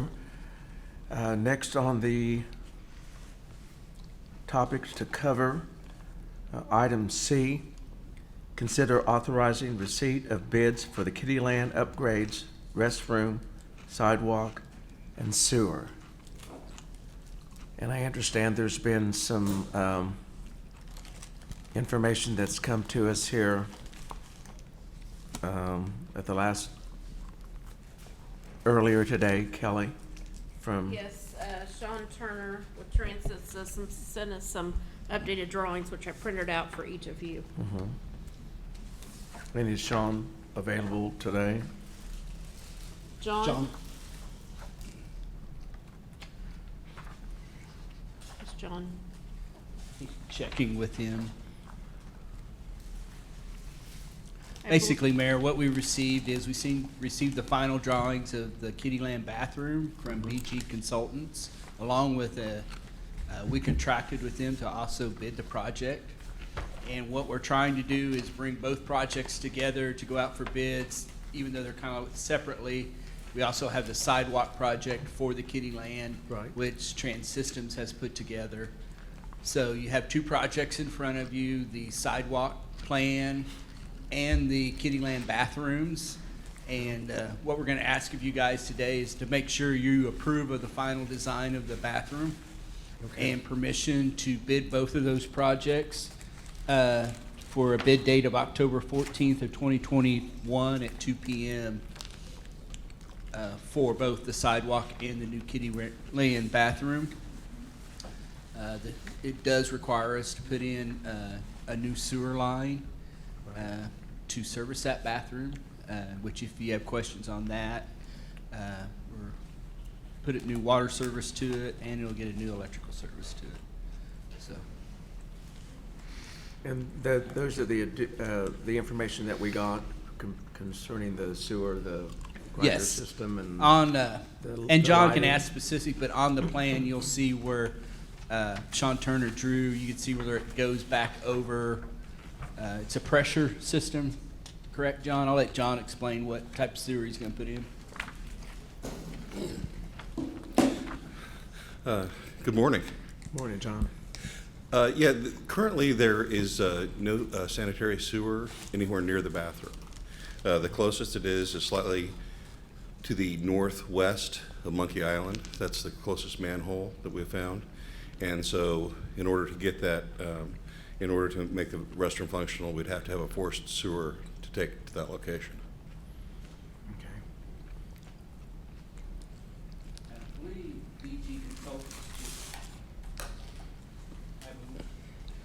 I believe BG Consultants just got on the phone, so if you have any questions on the bathroom. Is that on? Yes.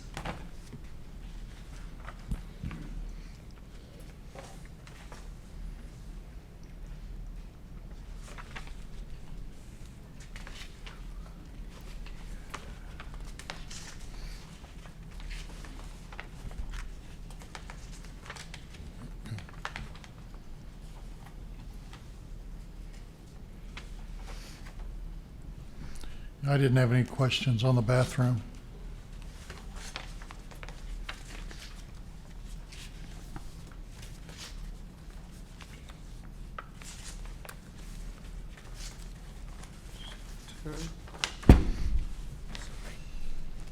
I don't have questions on the bathroom either. That makes three. I don't either.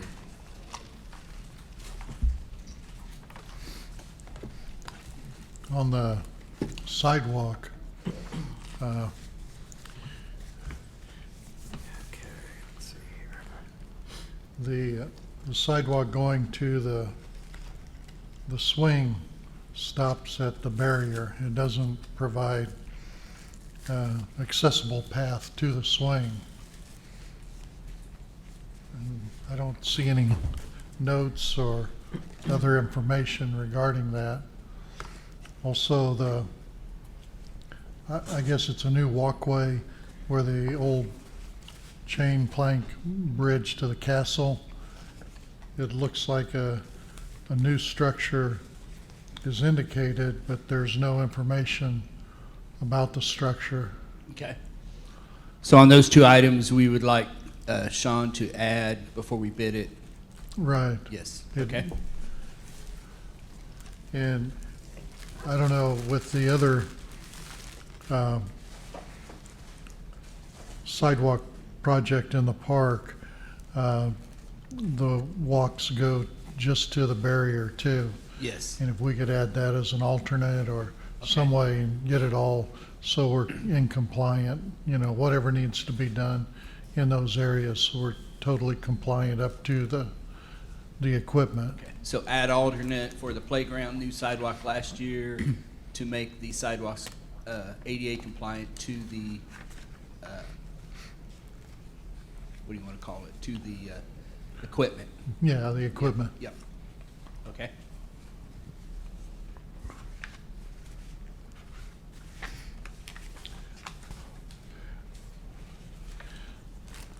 So do you know how long, well, no, you wouldn't know, for them to get it complete? Have they indicated that they're ready to bid it as is, or? I think Sean is ready to bid it as is, and we can get back a hold of him and have him put these add alternates in. I'm sure we can get it done so that it all can get put out tomorrow. Okay, because the only thing I saw on the structure to the castle, and also on the castle, wasn't there some other, the width of the opening onto the upper platform, and was there a rail that was required because the wall isn't high enough? Is that all part of the project too? I will make sure, we will make sure that that's covered. What we got today, there is a profile that shows something about the structure going up to the castle, but there's no.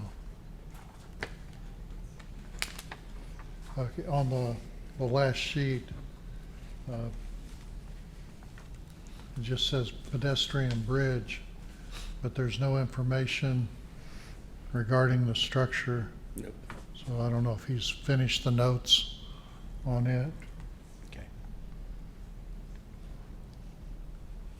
We'll make sure you address that. We'll get copies back to you guys so you can see that. So I guess, would it be safe to say if we approve going to bid, that if he doesn't have it completed in enough time for the contractors to review and submit their bid by the October 12th date, that he would issue a addendum extending the bid date? Yes. Plus, I think, don't we have a Yeah, we'll have a job walk towards the end of this month, and we'll go through that. so that might give us some time too, Leonard, to where he could visit with them and make sure they understand. Yeah, so we can just keep it going forward. Yes. If we authorize the bid Yeah. date, then, And okay. John will make sure Yep. he gets this in. And the details that are missing, although there are a significant number of details missing, they're not a huge cost factor to this. They're not overly complex, so we ought to be able to get those details out to the bidders very quickly. Yeah, his drawings aren't stamped, so I assume that they might still be working on them today while we're looking at it.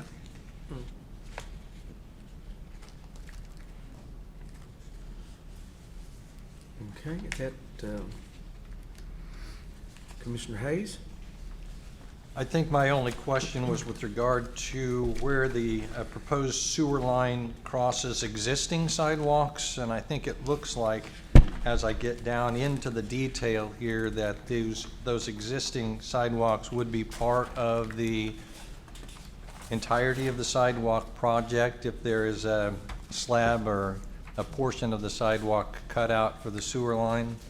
Is that part of the project, or is that a separate piece of work? If necessary, that would be a part of the project, but my Okay. guess would be, in almost every case, we'd be able to jack the pipe underneath the sidewalk without disturbing it.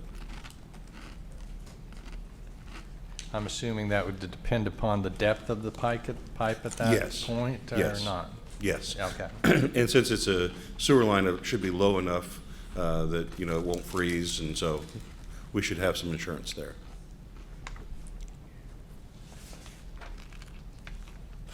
It's a 2-inch line. It's not a large Right. piece of plumbing. Well, very good. That was my question. I just was concerned about the existing sidewalks being disrupted for some extended period of time. Yeah. And again, I would estimate that we'd be able to just go through underneath the sidewalk without disturbing them. Thank you. Well, if there's no excuse me, if there's no further questions on this, then I entertain a motion. I move to approve plans and authorize receipt of bids on October 14th, 2021 at 2 p.m. for the Kittyland Upgrades Restroom Sidewalk and Sewer Project. Do I have a second? Second. All in favor signify by saying aye. Aye. Aye. Aye. Motion carried. Thank you. John again.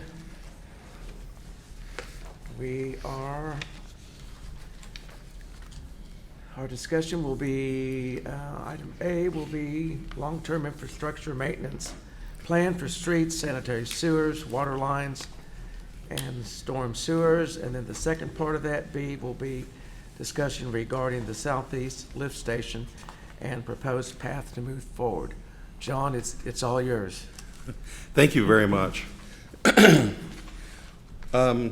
I guess to preface this, one of the things in putting this together is when you look at the needs of a city, I like to look at these things as if they're systems, not as if we're trying to repave Main Street, but that we have an entire roadway system, and it's a roadway system that we're trying to repair.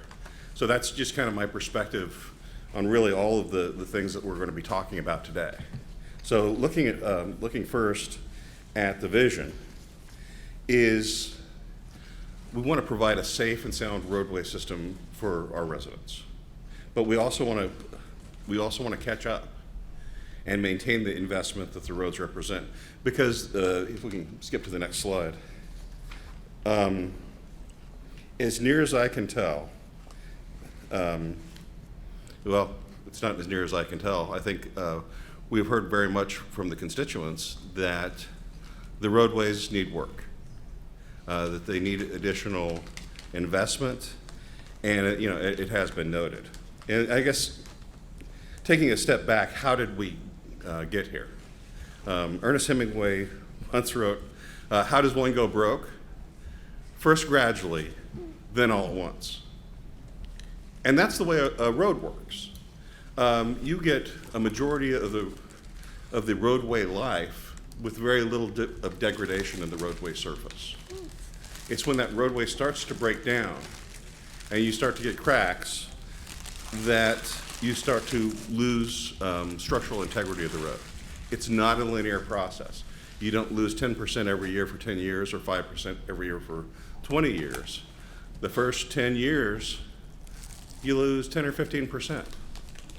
And then, so when you look at it, the feedback system that we're kind of used to working with is kind of short-circuited.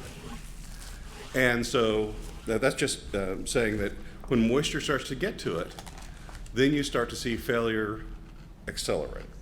And again, it is a very easy thing to defer maintenance since the damage that's growing underneath the roadway isn't visually apparent while it's occurring. So we can skip to the next one. So I did a quick number of lane miles, and this is certainly not something that an accountant would accept, but roughly I think our roadway investment is about $100 million. So when you think about that, $100 million is a very significant physical plant. And now again, could it be 150? Could it be 75? Yeah, but $100 million is in the right ballpark. So the rule of thumb on replacement, and I say replacement of roadways, is about every 20 years. So that's about 5% of the time. So if you have a $100 million investment, and I like 100 million because it's very simple, that's $5 million a year. That's a tremendous amount of money to spend on replacing the infrastructure in place. And of course, the more infrastructure you build, the higher that cost is. So again, the biggest threats are water and overweight traffic. And overweight traffic is not typically a problem on the larger trucks or on the larger roads. And the biggest problem that that's been on has been on our alley system. But again, the longer the delay, the larger the cost. And I'll illustrate that really kind of just with a qualitative discussion a little bit later. And also go through some of the progression of maintenance and repair technologies available. So the good news is we're not inventing this, because if we can get to the next one. People have done this before, because you can use standardized models for roadway conditions.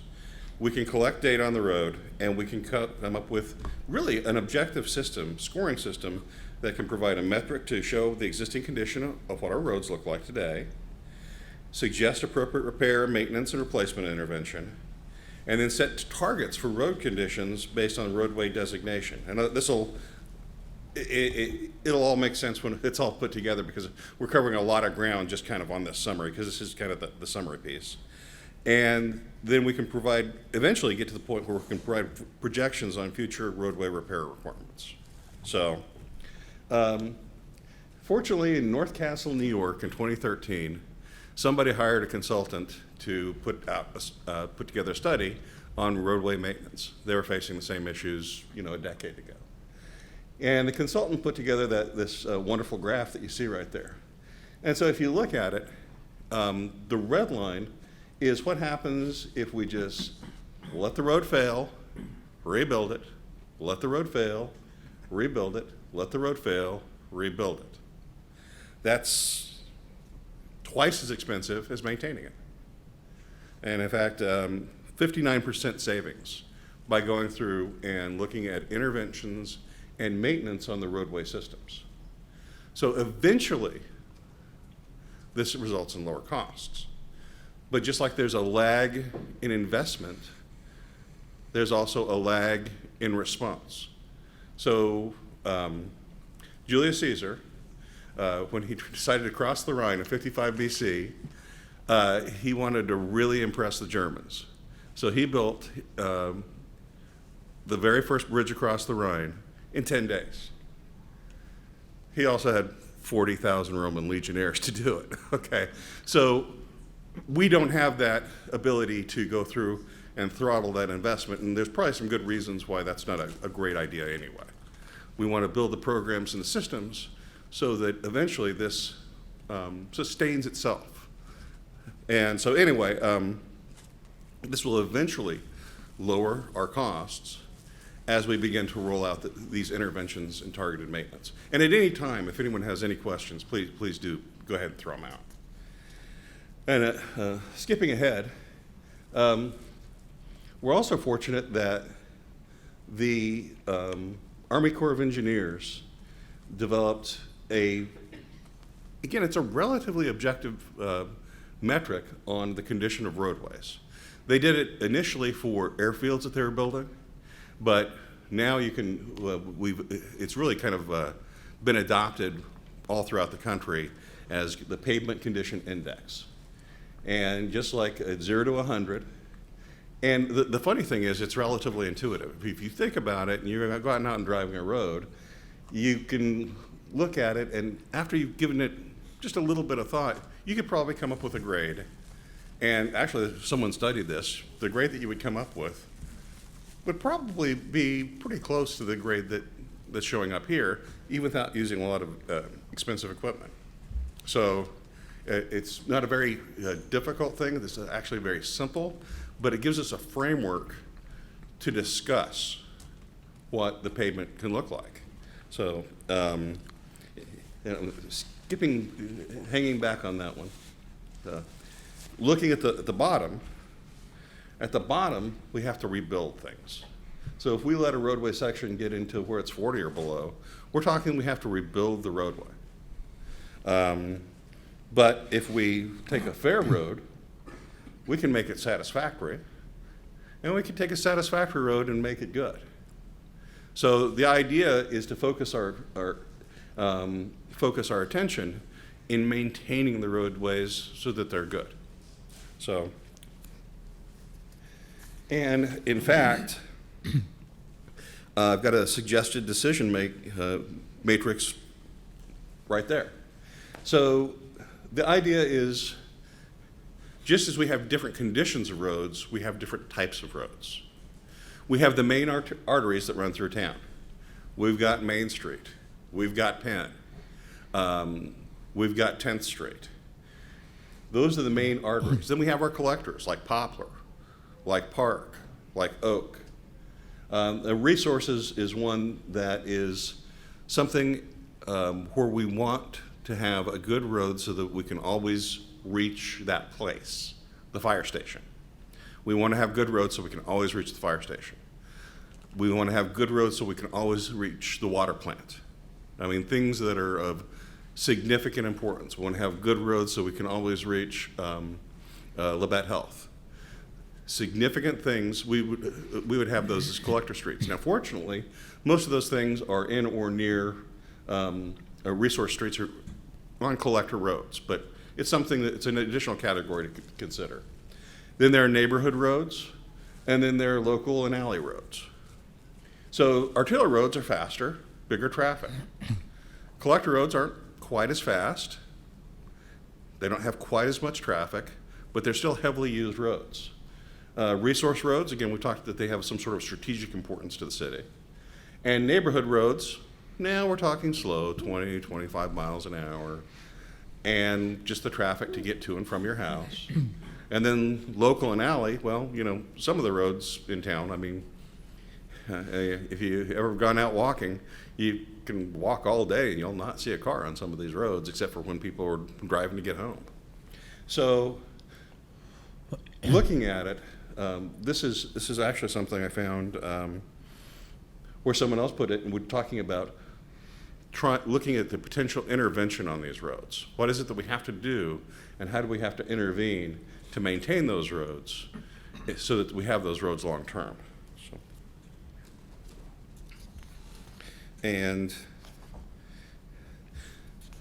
then this is just a discussion, kind of what I went through before, and it talks to you again, gives a definition on arterials, collectors, resources, neighborhoods, and locals and alleys. So that's available. So part of the plan was to train city personnel in doing PCI survey techniques, and we did that. We did that this summer. Again, thanks, Lacey's not here, but thanks to the intern program, put together a pavement condition index report for the entirety of the city, and then we're going to track that data over time to understand our impact with the system. So now we segmented the roadways, and there's a section of it. And and don't flick back, but when you go back to the plan, you know, adequate is green. Yellow is, 6 to 10 years we have to consider some action. 1 to 5 years is orange, and red is we have to really consider what we're going to do with that road. So now we have an objective criteria, we have data collection, and we can begin to assess. So what do? Well, we have to, at this point, determine what it is we're going to do. And skipping ahead, here's really what we have for options. There are some other technologically more advanced options for doing stuff like this, but because of where we are, a lot of them aren't available to us. So these are, but the good news is that these are tried and true techniques, and they're appropriate for the kinds of roads that we have. And if you go actually from the bottom up, it's the lowest level of intervention to the highest level of intervention. all right? Crack seal. When you look at crack seal, just, the literature I read says, you add crack seal like we did downtown. Number one, that gives you an additional life to that roadway of 3 to 7 years. Now, typically the 7 years is in colder climates because of the freeze-thaw cycles, and the 3 would be down in Louisiana, so we're probably a good 5. That's what the data I've seen says, that just crack sealing the downtown roadways gave us 5 more years for that pavement. All right, in rental and materials to do that, it costs us $16,000. Just the interest alone of pushing a rebuild of those roads out is $80,000. Crack sealing the roads made us $80,000. Now that discounts the employee labor that was involved, and there's some more problems with that I'm gonna get to.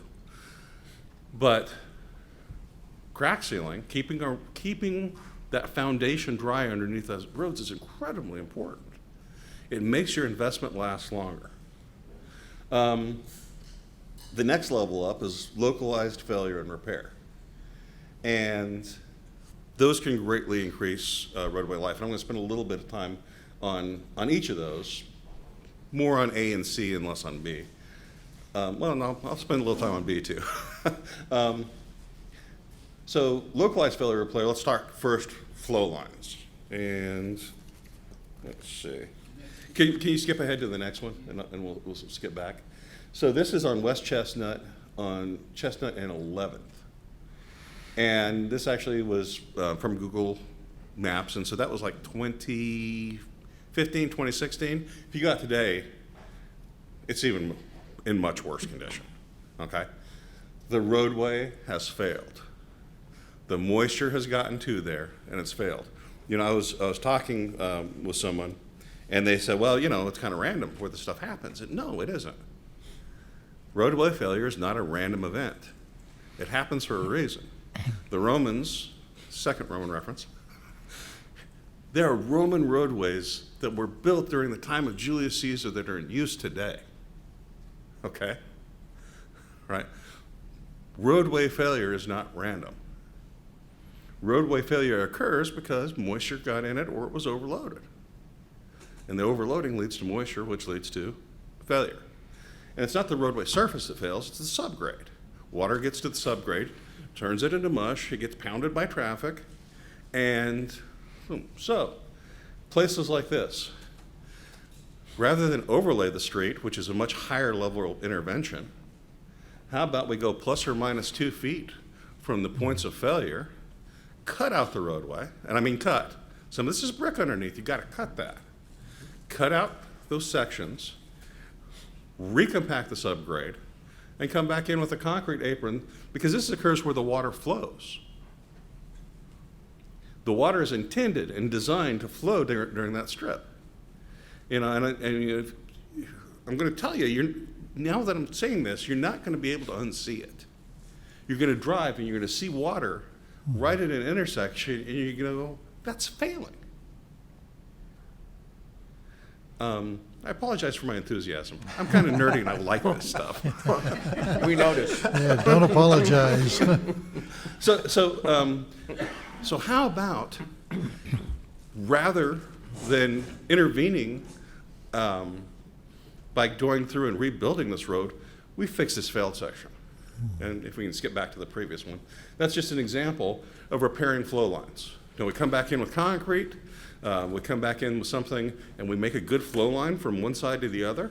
Now all of a sudden we make the stormwater move, plus we've done a long way towards keeping that roadway safe on either side of it. Again, once the water sits there, once the water puddles, the road's going to fail. And it's going to accelerate in its failure. Utility cuts. We need to do those right. We need to make it so the subgrade is properly compacted, and when we bring it up, we put a good hard surface on it. Concrete's great, but we can also, again, everything is, if it's done properly, but potholes. Something as simple as potholes. there's been a tremendous amount of research on. I read during this past week, I read articles here from Europe on pothole patching in Denmark. I read one from Rutgers or Princeton, I can't remember which, but it was done for the Federal Highway Administration, and one from Wisconsin, all looking about pothole repair, because it's not just Independence, it's the world. And the good news is it's kind of a solved problem. Can we repair our potholes better? Yeah. And in fact, these reports suggest that hot mix is best, kinda, but if you do cold mix right, it'll hold up nearly as well. That was the Rutgers and Princeton study. Wisconsin, and actually they went and they studied Canada because they were looking more at cold weather. They liked hot mix better, but it comes back to the method of application. The standard method for cold mix cold mix pothole repair is called throw and go. You get some people, toss a shovelful in, roll it over with a truck, go. And that's not it. It's not what we're going to do. What we're going to do is we're going to get the compactor out. Yes, it's heavy. Yes, it's 200 pounds. Yes, it vibrates, but that's because it compacts the asphalt. We're going to put it down. We're going to bring it up in lifts, and we're going to make those repairs more permanent. Because the incremental time that we spend repairing this pothole is time that in the future, we don't have to go back to that pothole. So again, localized failure repair. So least invasive crack seal, localized failure repair, then chip seal. I don't advocate chip seal for high traffic roadways. Alleys, that would be a great place, especially if we pinpointed alleys that were important to us, alleys that eroded because of their geometry. You know, they collect water and then it washes through and ruts them out. Chip seals can be a good solution there at a relatively low cost. Then overlays. That's when the surface has failed and we look at it and we go, we can't chip seal this again, it's time to overlay. And then finally, like we're doing on Maple, so we're looking to do an overlay on part of Maple, but we're completely rebuilding Maple from 17th Street on. Why? Because the road was kind of failed. And not only is it failed, it doesn't reflect today's design standards anyway. It's got ditches on either side, and those shove, and then people driving. I mean, I don't need to tell you all the problems that occur, but this is all plannable stuff.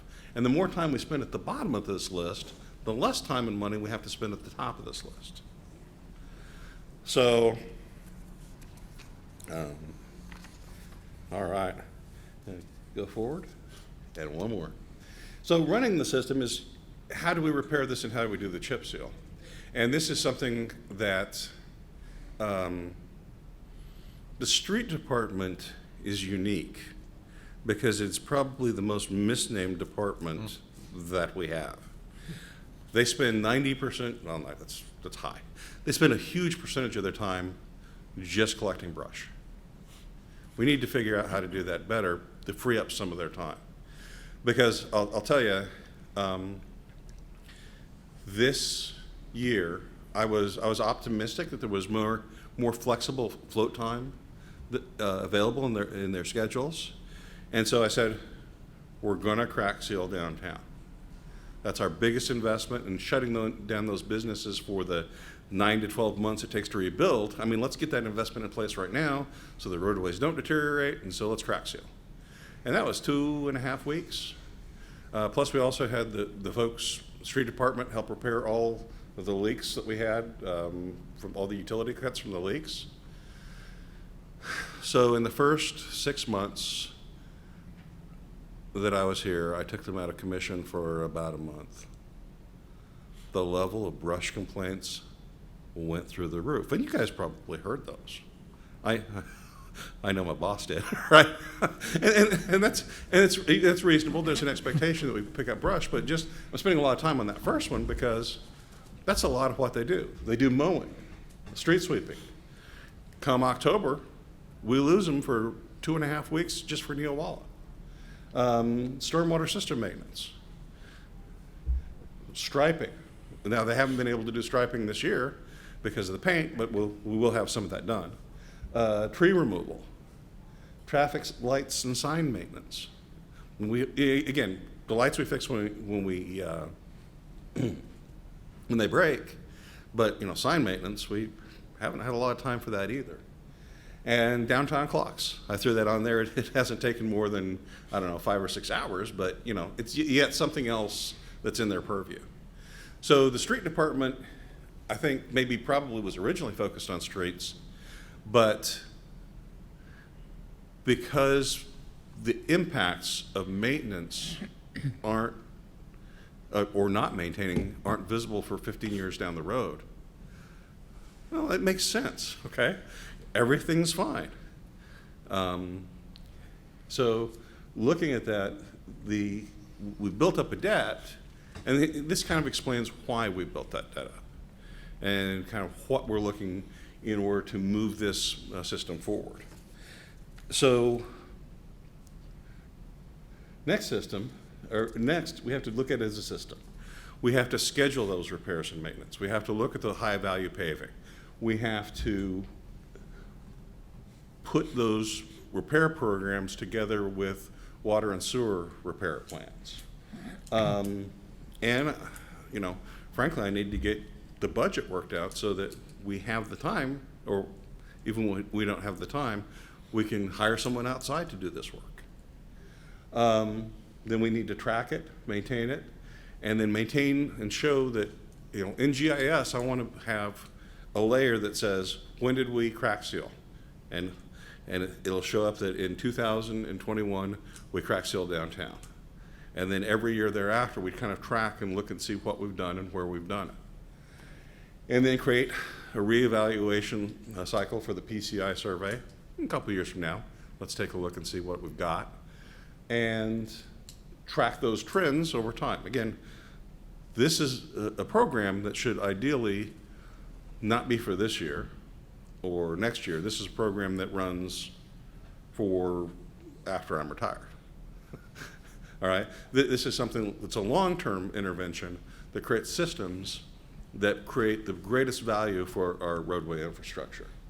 And then once we start to, and again, we're still at the front of this, we develop that capital repair plan and based on those 5 elements, based on the data of what we've seen. But again, that's moving down the road. So this is, so what would my suggestion be on roads? This is really it. So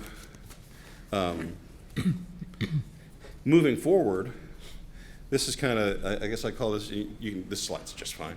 This is kind of a touchstone because we have other systems what we're looking at too. Roadways are a system, but sewers are a system, right?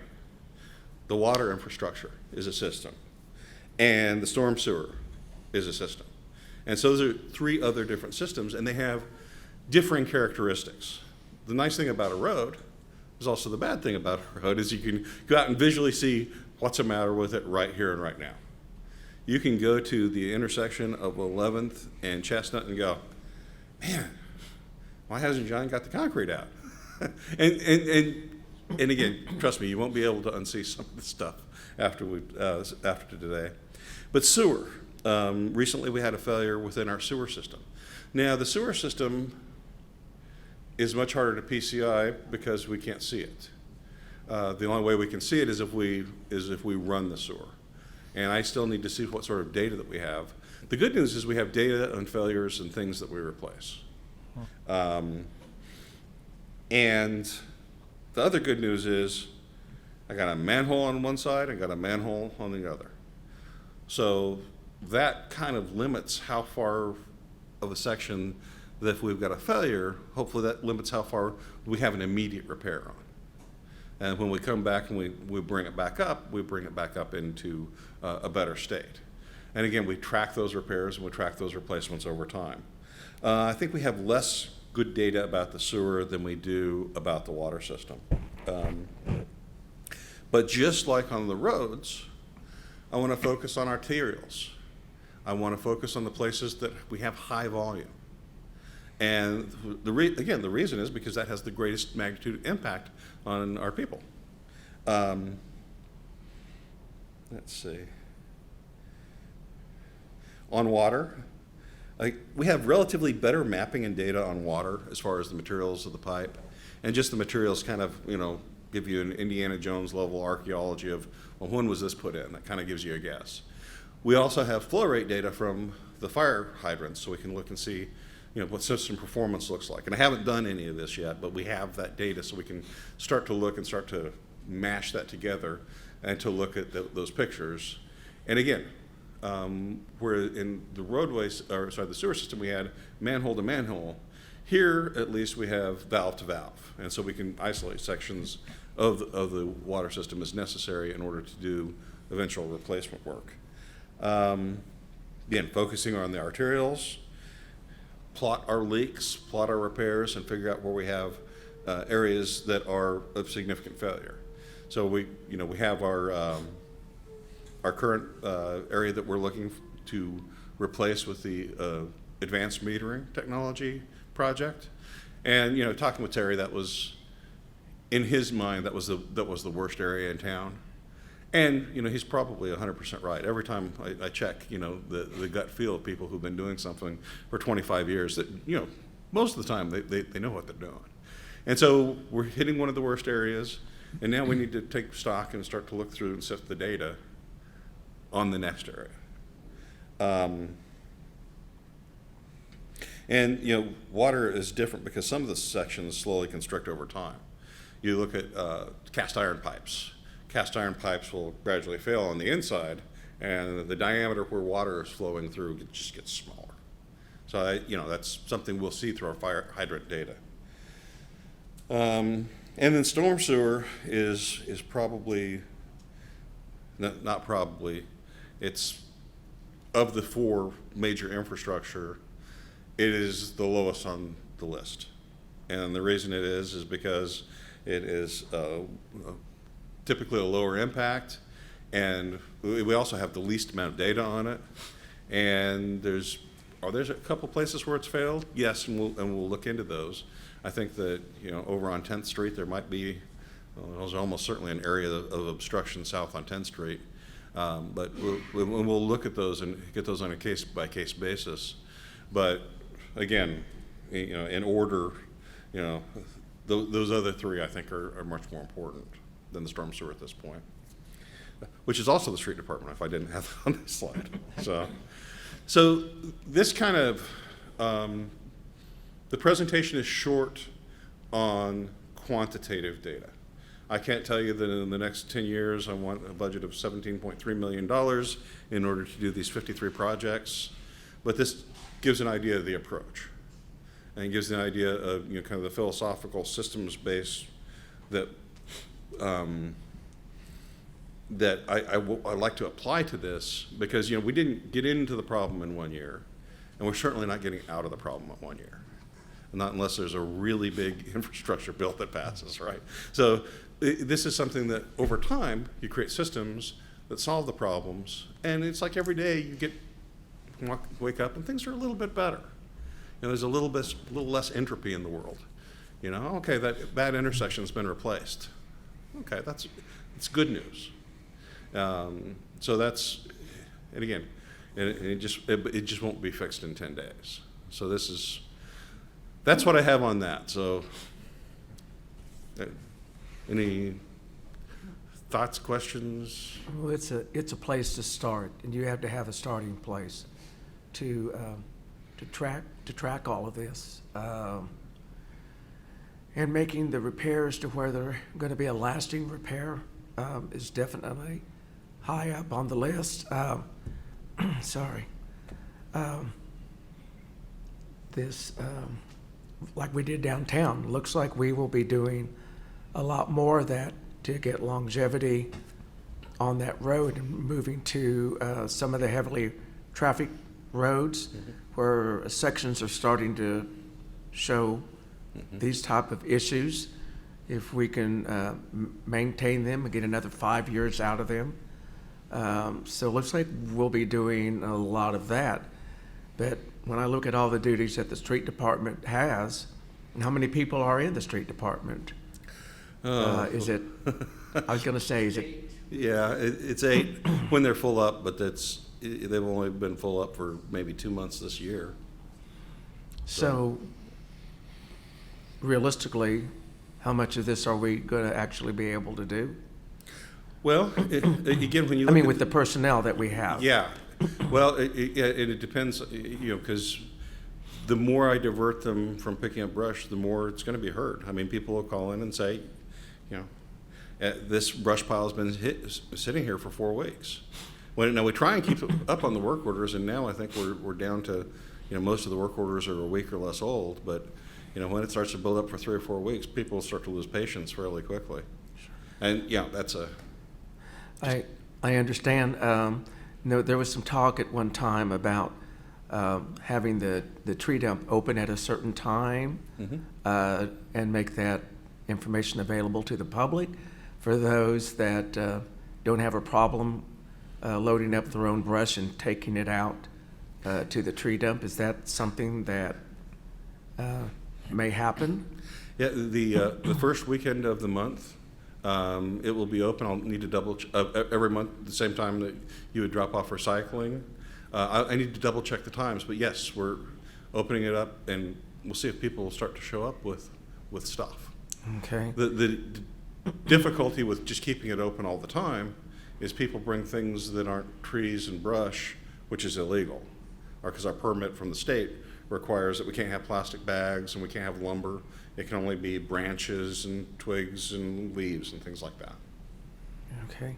So that would be in conjunction with the first Saturday of the month Yes. recycling. So you're looking at maybe something from like 8 to noon on a Saturday? Yeah, we have it in the newsletter, and I can't remember what it was right off the top. But yes, I want people to come by, and I'd love that. Okay. Because I have people call and say, do you think they're ever going to have it open on like a Saturday for people that maybe can't do any trimming or work until weekend, and that'll give them an opportunity to get rid of it the following, or have some timeline when they know they can get rid of it. Yes.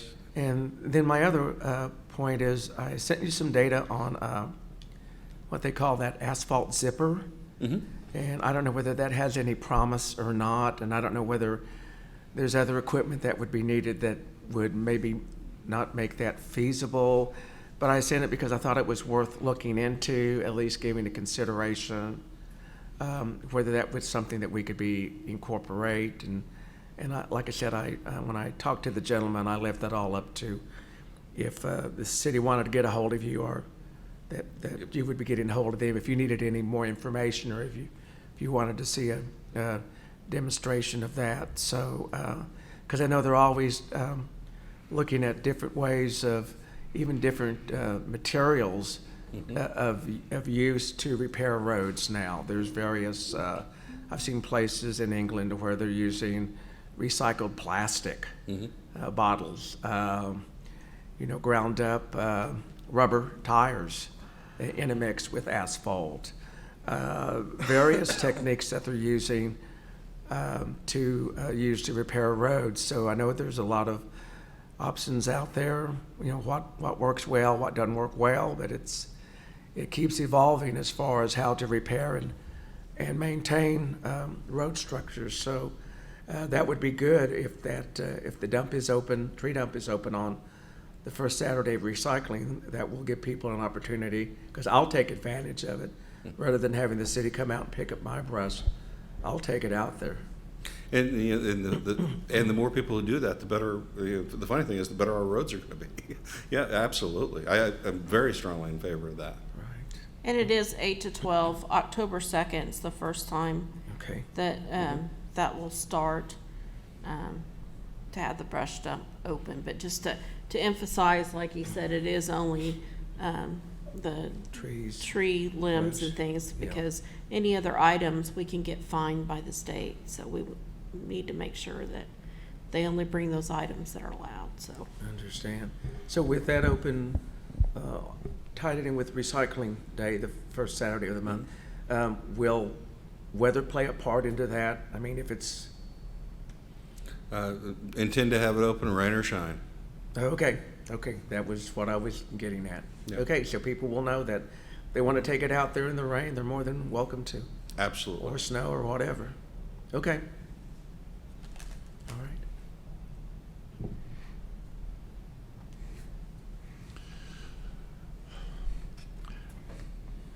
We hear a lot of people concerned and complain about the holes, so what I'm hearing you say that there's an emphasis going to be on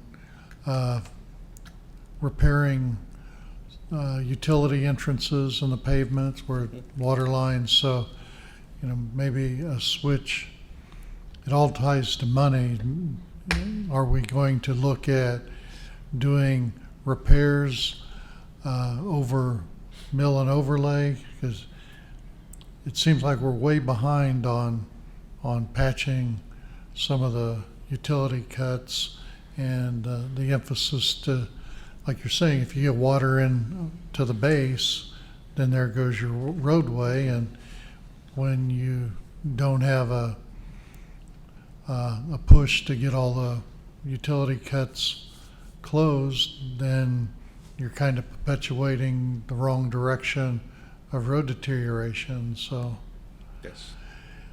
is that kind of your thought, to develop a document that locates all these areas that are problems, and then start addressing those as a priority, and maybe step back on some overlays so we can address the big problem before it becomes total replacement? Yes, I have a listing currently of all known open utility cuts, and we will be zipping those back up as quickly as we can get forces to do so. So that's the first part. Yes, I want to get those utility cuts zipped up. Part of the way that we've been doing the utility cuts is we go through and we have put in aggregate, maybe rolled it over with the truck a little bit, but over the course of 2 to 3 years, you can lose up to 30% of the volume as that soil consolidates. So I've asked them to look at flowable fill, things that almost instantly require no compaction, or either that, or we've got to bring it back up in lifts and bring it up to a decent level of compaction. So again, when we build that road and when we put it in place, that we've got a decent subgrade to support the pavement underneath. I'm kind of leaning, even though flowable fill is more expensive and requires some coordination, I kind of tend to lean that way, because it's, you put in flowable fill, it's going to be dimensionally stable, and plus it'll have some internal cohesion that will, even if water gets to it, it's going to be a little bit harder to mash that up. And so that's my first thought. Well, the flowable fill would actually bed the pipe better, give it support. That Yes.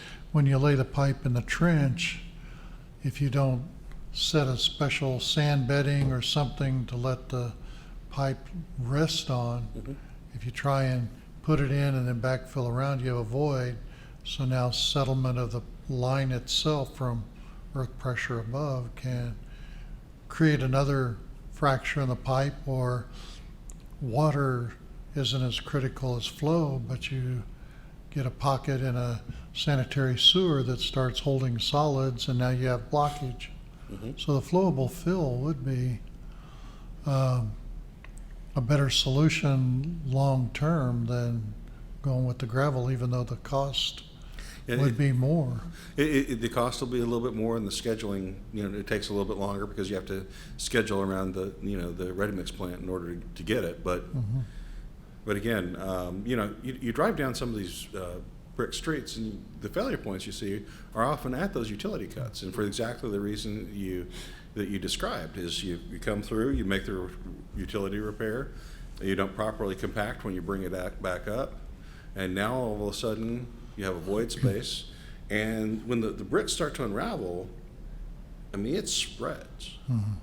It starts to, I mean, literally unravel as, and you know,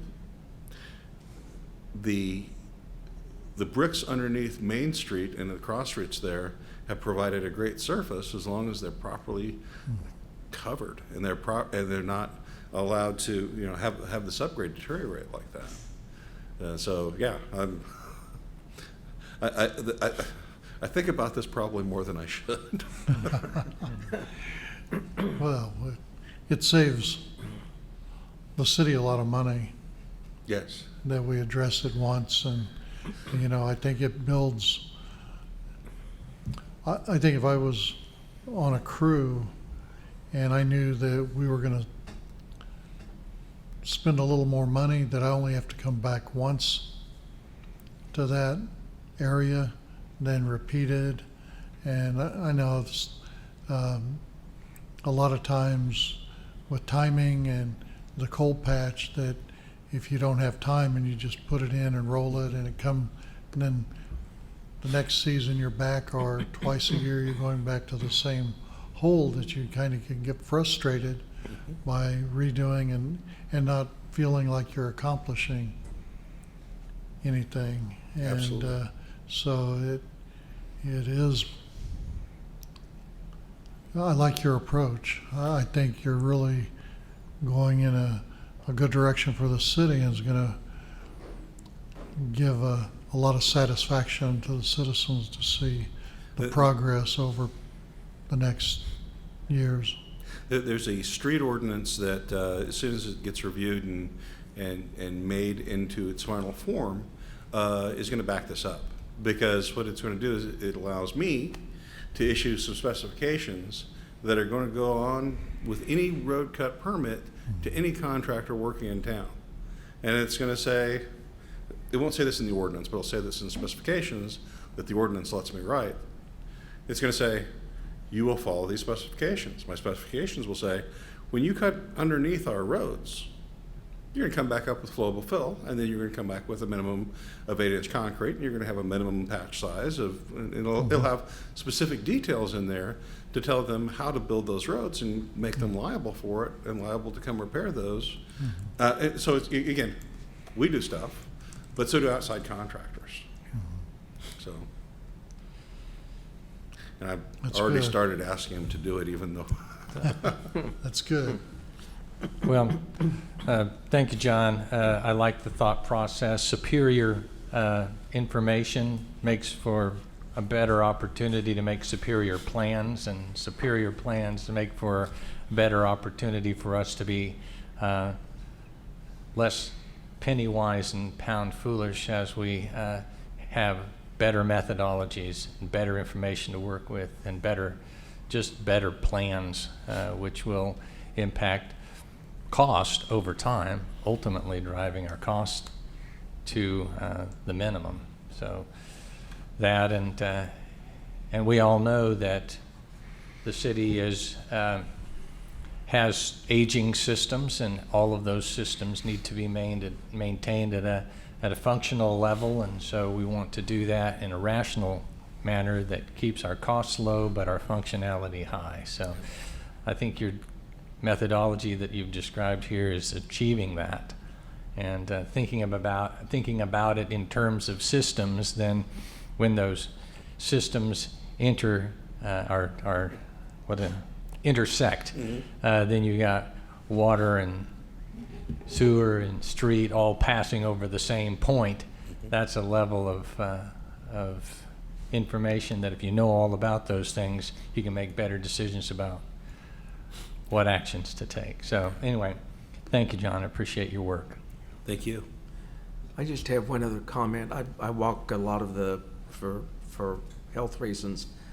Seems like when we do fill in with rock and we let it settle, the previous patches have been asphalt, and over a length of time, even those bottom out. The concrete ones that we've done have seemed to hold up extremely well. So I'm under the assumption that those were done properly and that's why they're holding up the way they are. So that would be my only comment. And then when the street department does, or whoever does the utility cut, then they're passing that information on to you that, here, we did 2 utility cuts this week, and here's the addresses. So now you know that these were recently done, and they're on a list to go back and make a permanent repair. So you have a tracking system of those. The departments are talking to each other, so they know what we did, and now you know that you're gonna have to fix it, or whoever. And right now, actually, the water and sewer department is fixing their own utility cuts. So, Okay. yeah, and so we do track those, and I do have an active list of those active open cuts. Okay. But as far as personnel go, they've been running it, half this year for the last couple of months. So that's been a difficulty for them. Understand. All right. If there's no further comments, John, thank you very much for all the information. I know you spent a lot of time in it, and you've actually gotten me enthused about it. So anyway, it's something that we all have and hear complaints about, and we will continually. But the fact that we're got a plan together and we're going to start monitoring and making progress on this will be a big plus. So I appreciate all your time and effort in this, in your presentation. I love doing this part of it. I love the planning, and I love actually talking about it because I'm extremely enthusiastic, and I want more people to know about roadways. I do. I like them. Yeah. So Okay. All right. Thank you, John. Appreciate it. All right. If Kelly, He has the item, did you cover the southeast? the Southeast Lift Station. yes. That's the next one. So as free of specifics and numbers, well, I guess there were some numbers in the previous one. This one delves directly into the numbers. So this is kind of the outcome of some of the same sorts of thought processes as went into the previous presentation. So I've got a longish summary, or a longish write-up. Previously, we talked about the failures of the pumps at the southeast pump stations, and we purchased a new pump, and it has been working. We have one functional large pump at the southeast lift station. So we also have had a backup diesel-powered pump there since all of the pumps failed except for this one. So that has been necessary in order to have sufficient redundant capacity in order to make sure that the system would work in most foreseeable circumstances. So taking a step back and doing a refresh, there are 2 wells that are pumped from. These are so the sewer is gravity, and it flows into these wells. And these wells are over 30 feet deep, and there are pumps, submersible pumps, that are placed at the bottom of these wells. And in one bay, there are 3 large pumps, and in the other bay, there are 3 small pumps. I'll start first with the small pumps. The small pumps have vibrated themselves so much that they have been extremely unreliable. And by extremely unreliable, they have torn themselves from their mountings after the bolts holding them to the mountings fatigued, and ripped open power cords, damaged themselves. They've stranded themselves at the bottom of the pit because they're loose pumps at the bottom of the pit. And I made the statement that I wouldn't want to reinstall any small pumps unless I understood what was causing the vibrations and that they would have vibration sensors. Our pump manufacturer informs me that there is no vibration sensor that they can add to it on a permanent basis. And as such, I have zero faith that we can understand what is causing the small pumps to fail, and I have zero faith that we can run the small pumps reliably. All right, that's kind of the first data point. The second data point is that the large pumps do work, and they work great. I mean, they worked for like 18,000 hours running straight. And if our check valves hadn't been seized kind of mostly shut, the impellers wouldn't have, and they're not now. They're not now. If the check valves had been free moving, well, those impellers wouldn't have chewed themselves up, and those pumps might have lasted another 10,000 hours apiece before they were damaged. And that's also essentially maintenance free, because previously there was no systematic preventive maintenance being taking place on the pumps. The folks were told that the pumps were maintenance free. When the system went in operation, well, you talk to the pump manufacturer, no, every week you should check this, every month you should check this, and every year you should clean out these wells to make sure that there's not a debris in the bottom. If you could have a stone that could get sucked into the impeller, but it's not quite heavy enough or not quite light enough to go through, and it can cause damage. So the idea is the manufacturer suggests we clean those wells out once a year. So we have 2 wells on our most significant lift station.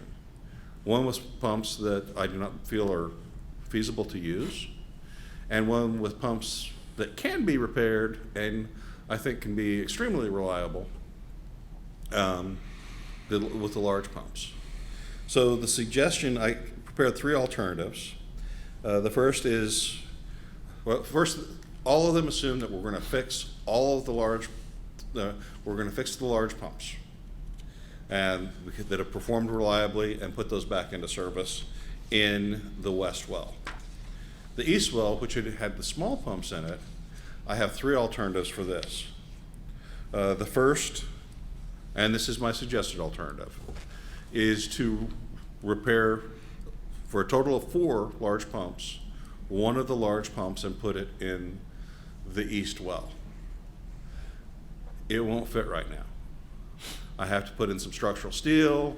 We'll have to change out the piping because the pump will pump 40% more. So it will require a capital cost in order to modify that well for the large pump. That is the, I really hate the words highest cost. That is the highest cost solution. And it's an estimated cost of somewhere between $150,000 to $170,000 for everything. That repairs all of the pumps that are broken. It puts in the structure and puts in the new pump. And again, it's an estimate, but the estimate is all in. The second option is to put in 2 of the small pumps in the east well. Even though it costs less, I can't recommend it because we're putting in something that's going to fail 2 or 3 times a year. And we have to have the 2 wells so we can clean the wells. And one large pump will typically handle our flow. And especially if we're cleaning the well out and we have a significant rain event and we have to, well, we can just open the other well up and, and go back to it. We can stop our cleaning activities and get back to work. The last one is do not install any pumps in the east well and don't fix the 3rd large pump. That's the lowest cost solution, but in my mind, it is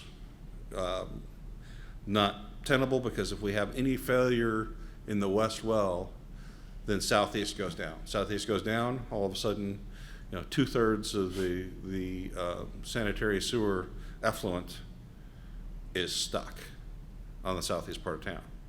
And that would, that makes the papers. So looking at it, it's my suggestion that we fix those large pumps, adapt the well, adapt the VFD, all of them are on VFDs, adapt the VFD on the east well so that the large pump will function, and then continue through with manufacturer recommended data checks and preventive maintenance practices. And, at this point, the problem's solved. We've solved the Southeast issue, and we can talk more about roads. But and so this is again, I'm trying to think about this in the same sort of system fashion that we talked about roadways and talked about the rest of the systems, because this is one component in the system. And so, tried to think, what alternatives do we have, and lay those out, and then, bring them forward, because there's no action that's necessary from the commission today. But I'm very absolutely interested in hearing your thoughts on this process, especially since, number one, you've asked wonderful questions in the past, and you've been very engaged on the subject. And number two, this is a significant. It's significant for our systems. So, Are there 3 pumps because they stage with the amount of inflow? yes, yes. You can. The system is currently configured, can pump roughly 2 or 3 times as much as the wastewater treatment plant can take. So it's actually significantly over-designed. So it's in its initial configuration with the 3 small and 3 large pumps. But they were staged. So why small pumps? Why not 6 big pumps or 5 or 4? Why the smaller pumps? Is that the primary well or secondary well? I believe that was it. I'd have to go back to the design intent on it, and I don't have a lot of that data. But I believe the intent was that was going to be the primary well, with the large pumps brought on in sequence when larger flows were hit. So normally 1 small pump would have ran, then if the load got heavier, 2 would kick in, and then 3, and then if those 3 wouldn't, then it would go to the large pump. Yeah, that was the intent, but since the small pumps were so unreliable, eventually we just started running the large ones. Because 1 large pump would typically, again, they're on VFDs, so the flow base is on level. 1 large pump running, for 18,000 hours was, they ran them a lot more than they ran the small pumps. Yeah, so the variable speed didn't bring a immediate draw and immediate impact of 0 to 60 in 2 seconds. It brought it up. So it should have cut down some of the impact load on the mountings, but it didn't.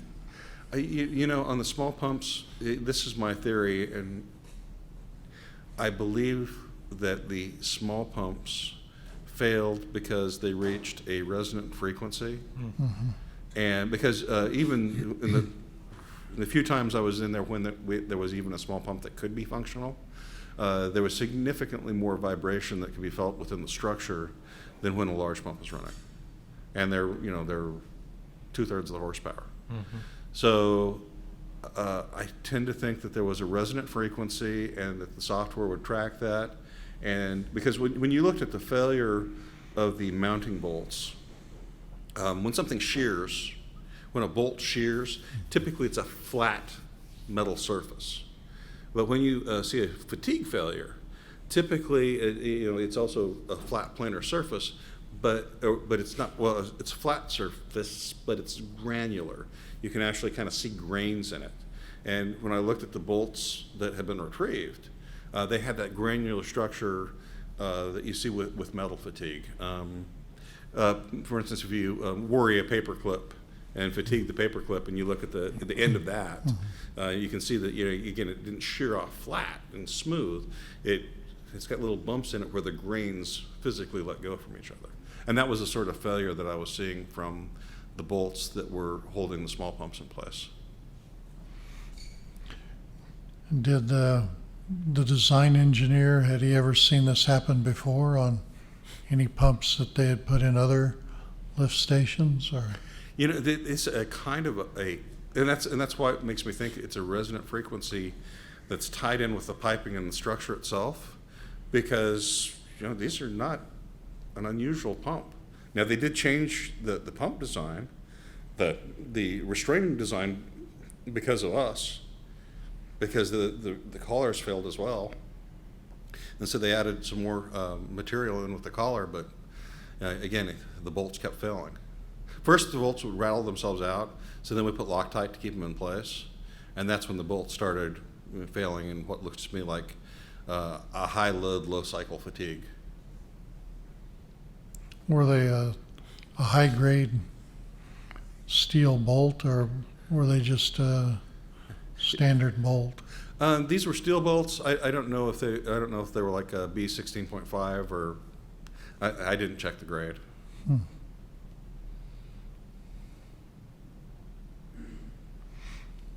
But with one large pump replacing the 3 small ones, it's not going to, well, sometimes if you have a large pump and you have a low rate of flow, it'll pump everything out, and then it'll fill up and it starts cycling real quick because of the flow rate. The smaller pump pumps less volume at a time, so it matches discharge with inflow. That's the case here. There's a level sensor, and so it matches the pump speed to the level sensor, so it works within a range so that you don't see that. And that's why I think that there was a resonant frequency, is because it was changing the speed of the pump.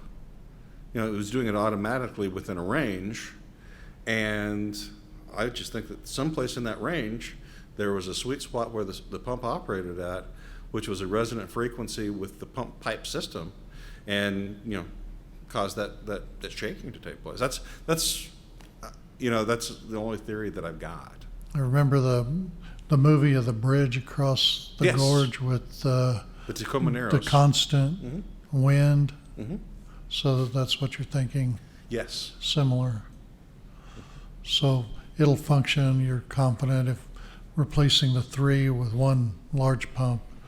Oh, yeah. And we would run that once a month, the large pump, and then we would run it during cleanouts of the other bay. So that pump might last longer than all of them. Oh, okay.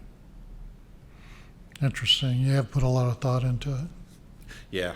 Because, again, you want a system that's ultimately functional.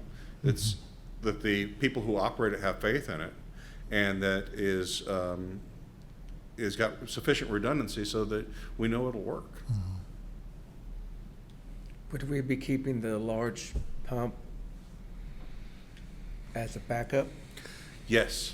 So we'd have 2 bays, and so we would have 4 total pumps, and any 2 of those pumps could match what the wastewater treatment plant could take.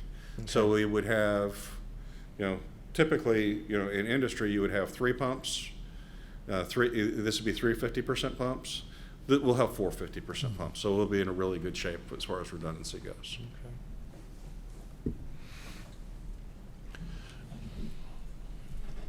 It seems to me, John, you're also talking about reducing long-term operational maintenance costs by making this initial investment. This is not an unusual trade-off when we talk about upfront costs versus long-term maintenance. So I think you've taken that into consideration as well. Although we don't really know what the recurring maintenance costs are over time, we know that they would be higher if we continue with our current configuration. Is that correct? Yeah, I do believe that's the case. And I also think, when you look at some of the additional costs,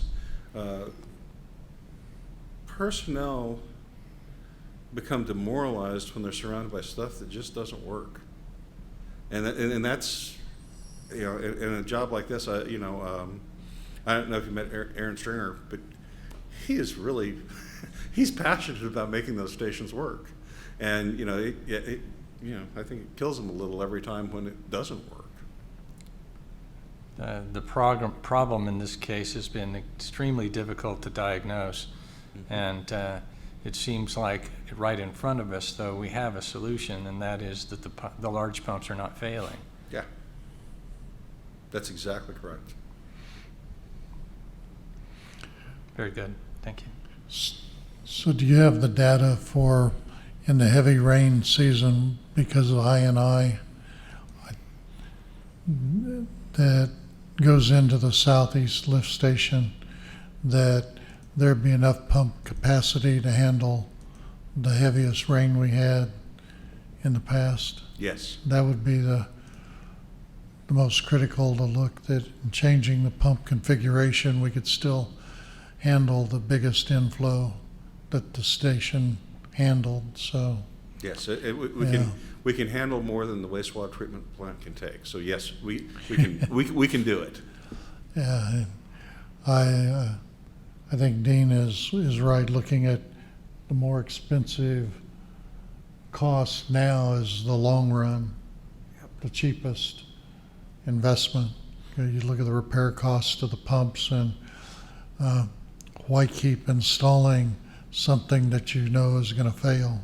And if you've got a solution that it's going to be long term and it's going to work, just because it had 3 small pumps doesn't mean now's the time to just keep putting 3 back in and knowing they're going to break. Yeah. Yeah, and again, you know, if there was a way that I could figure out why the small pumps were failing, that would be a different story, but I can't. Well, I think you have the solution. It's one word: because. Yes. Sometimes things happen and you don't know why, you don't know how. You know, why does concrete crack? It does. It does. And the pumps are failing, and well, if you don't have an answer, it's because they do. So yeah, now's the time to go a different direction. I think you're on the right track. Thank you. All right, John, thank you for your presentation and the update on that. Thank you. All right.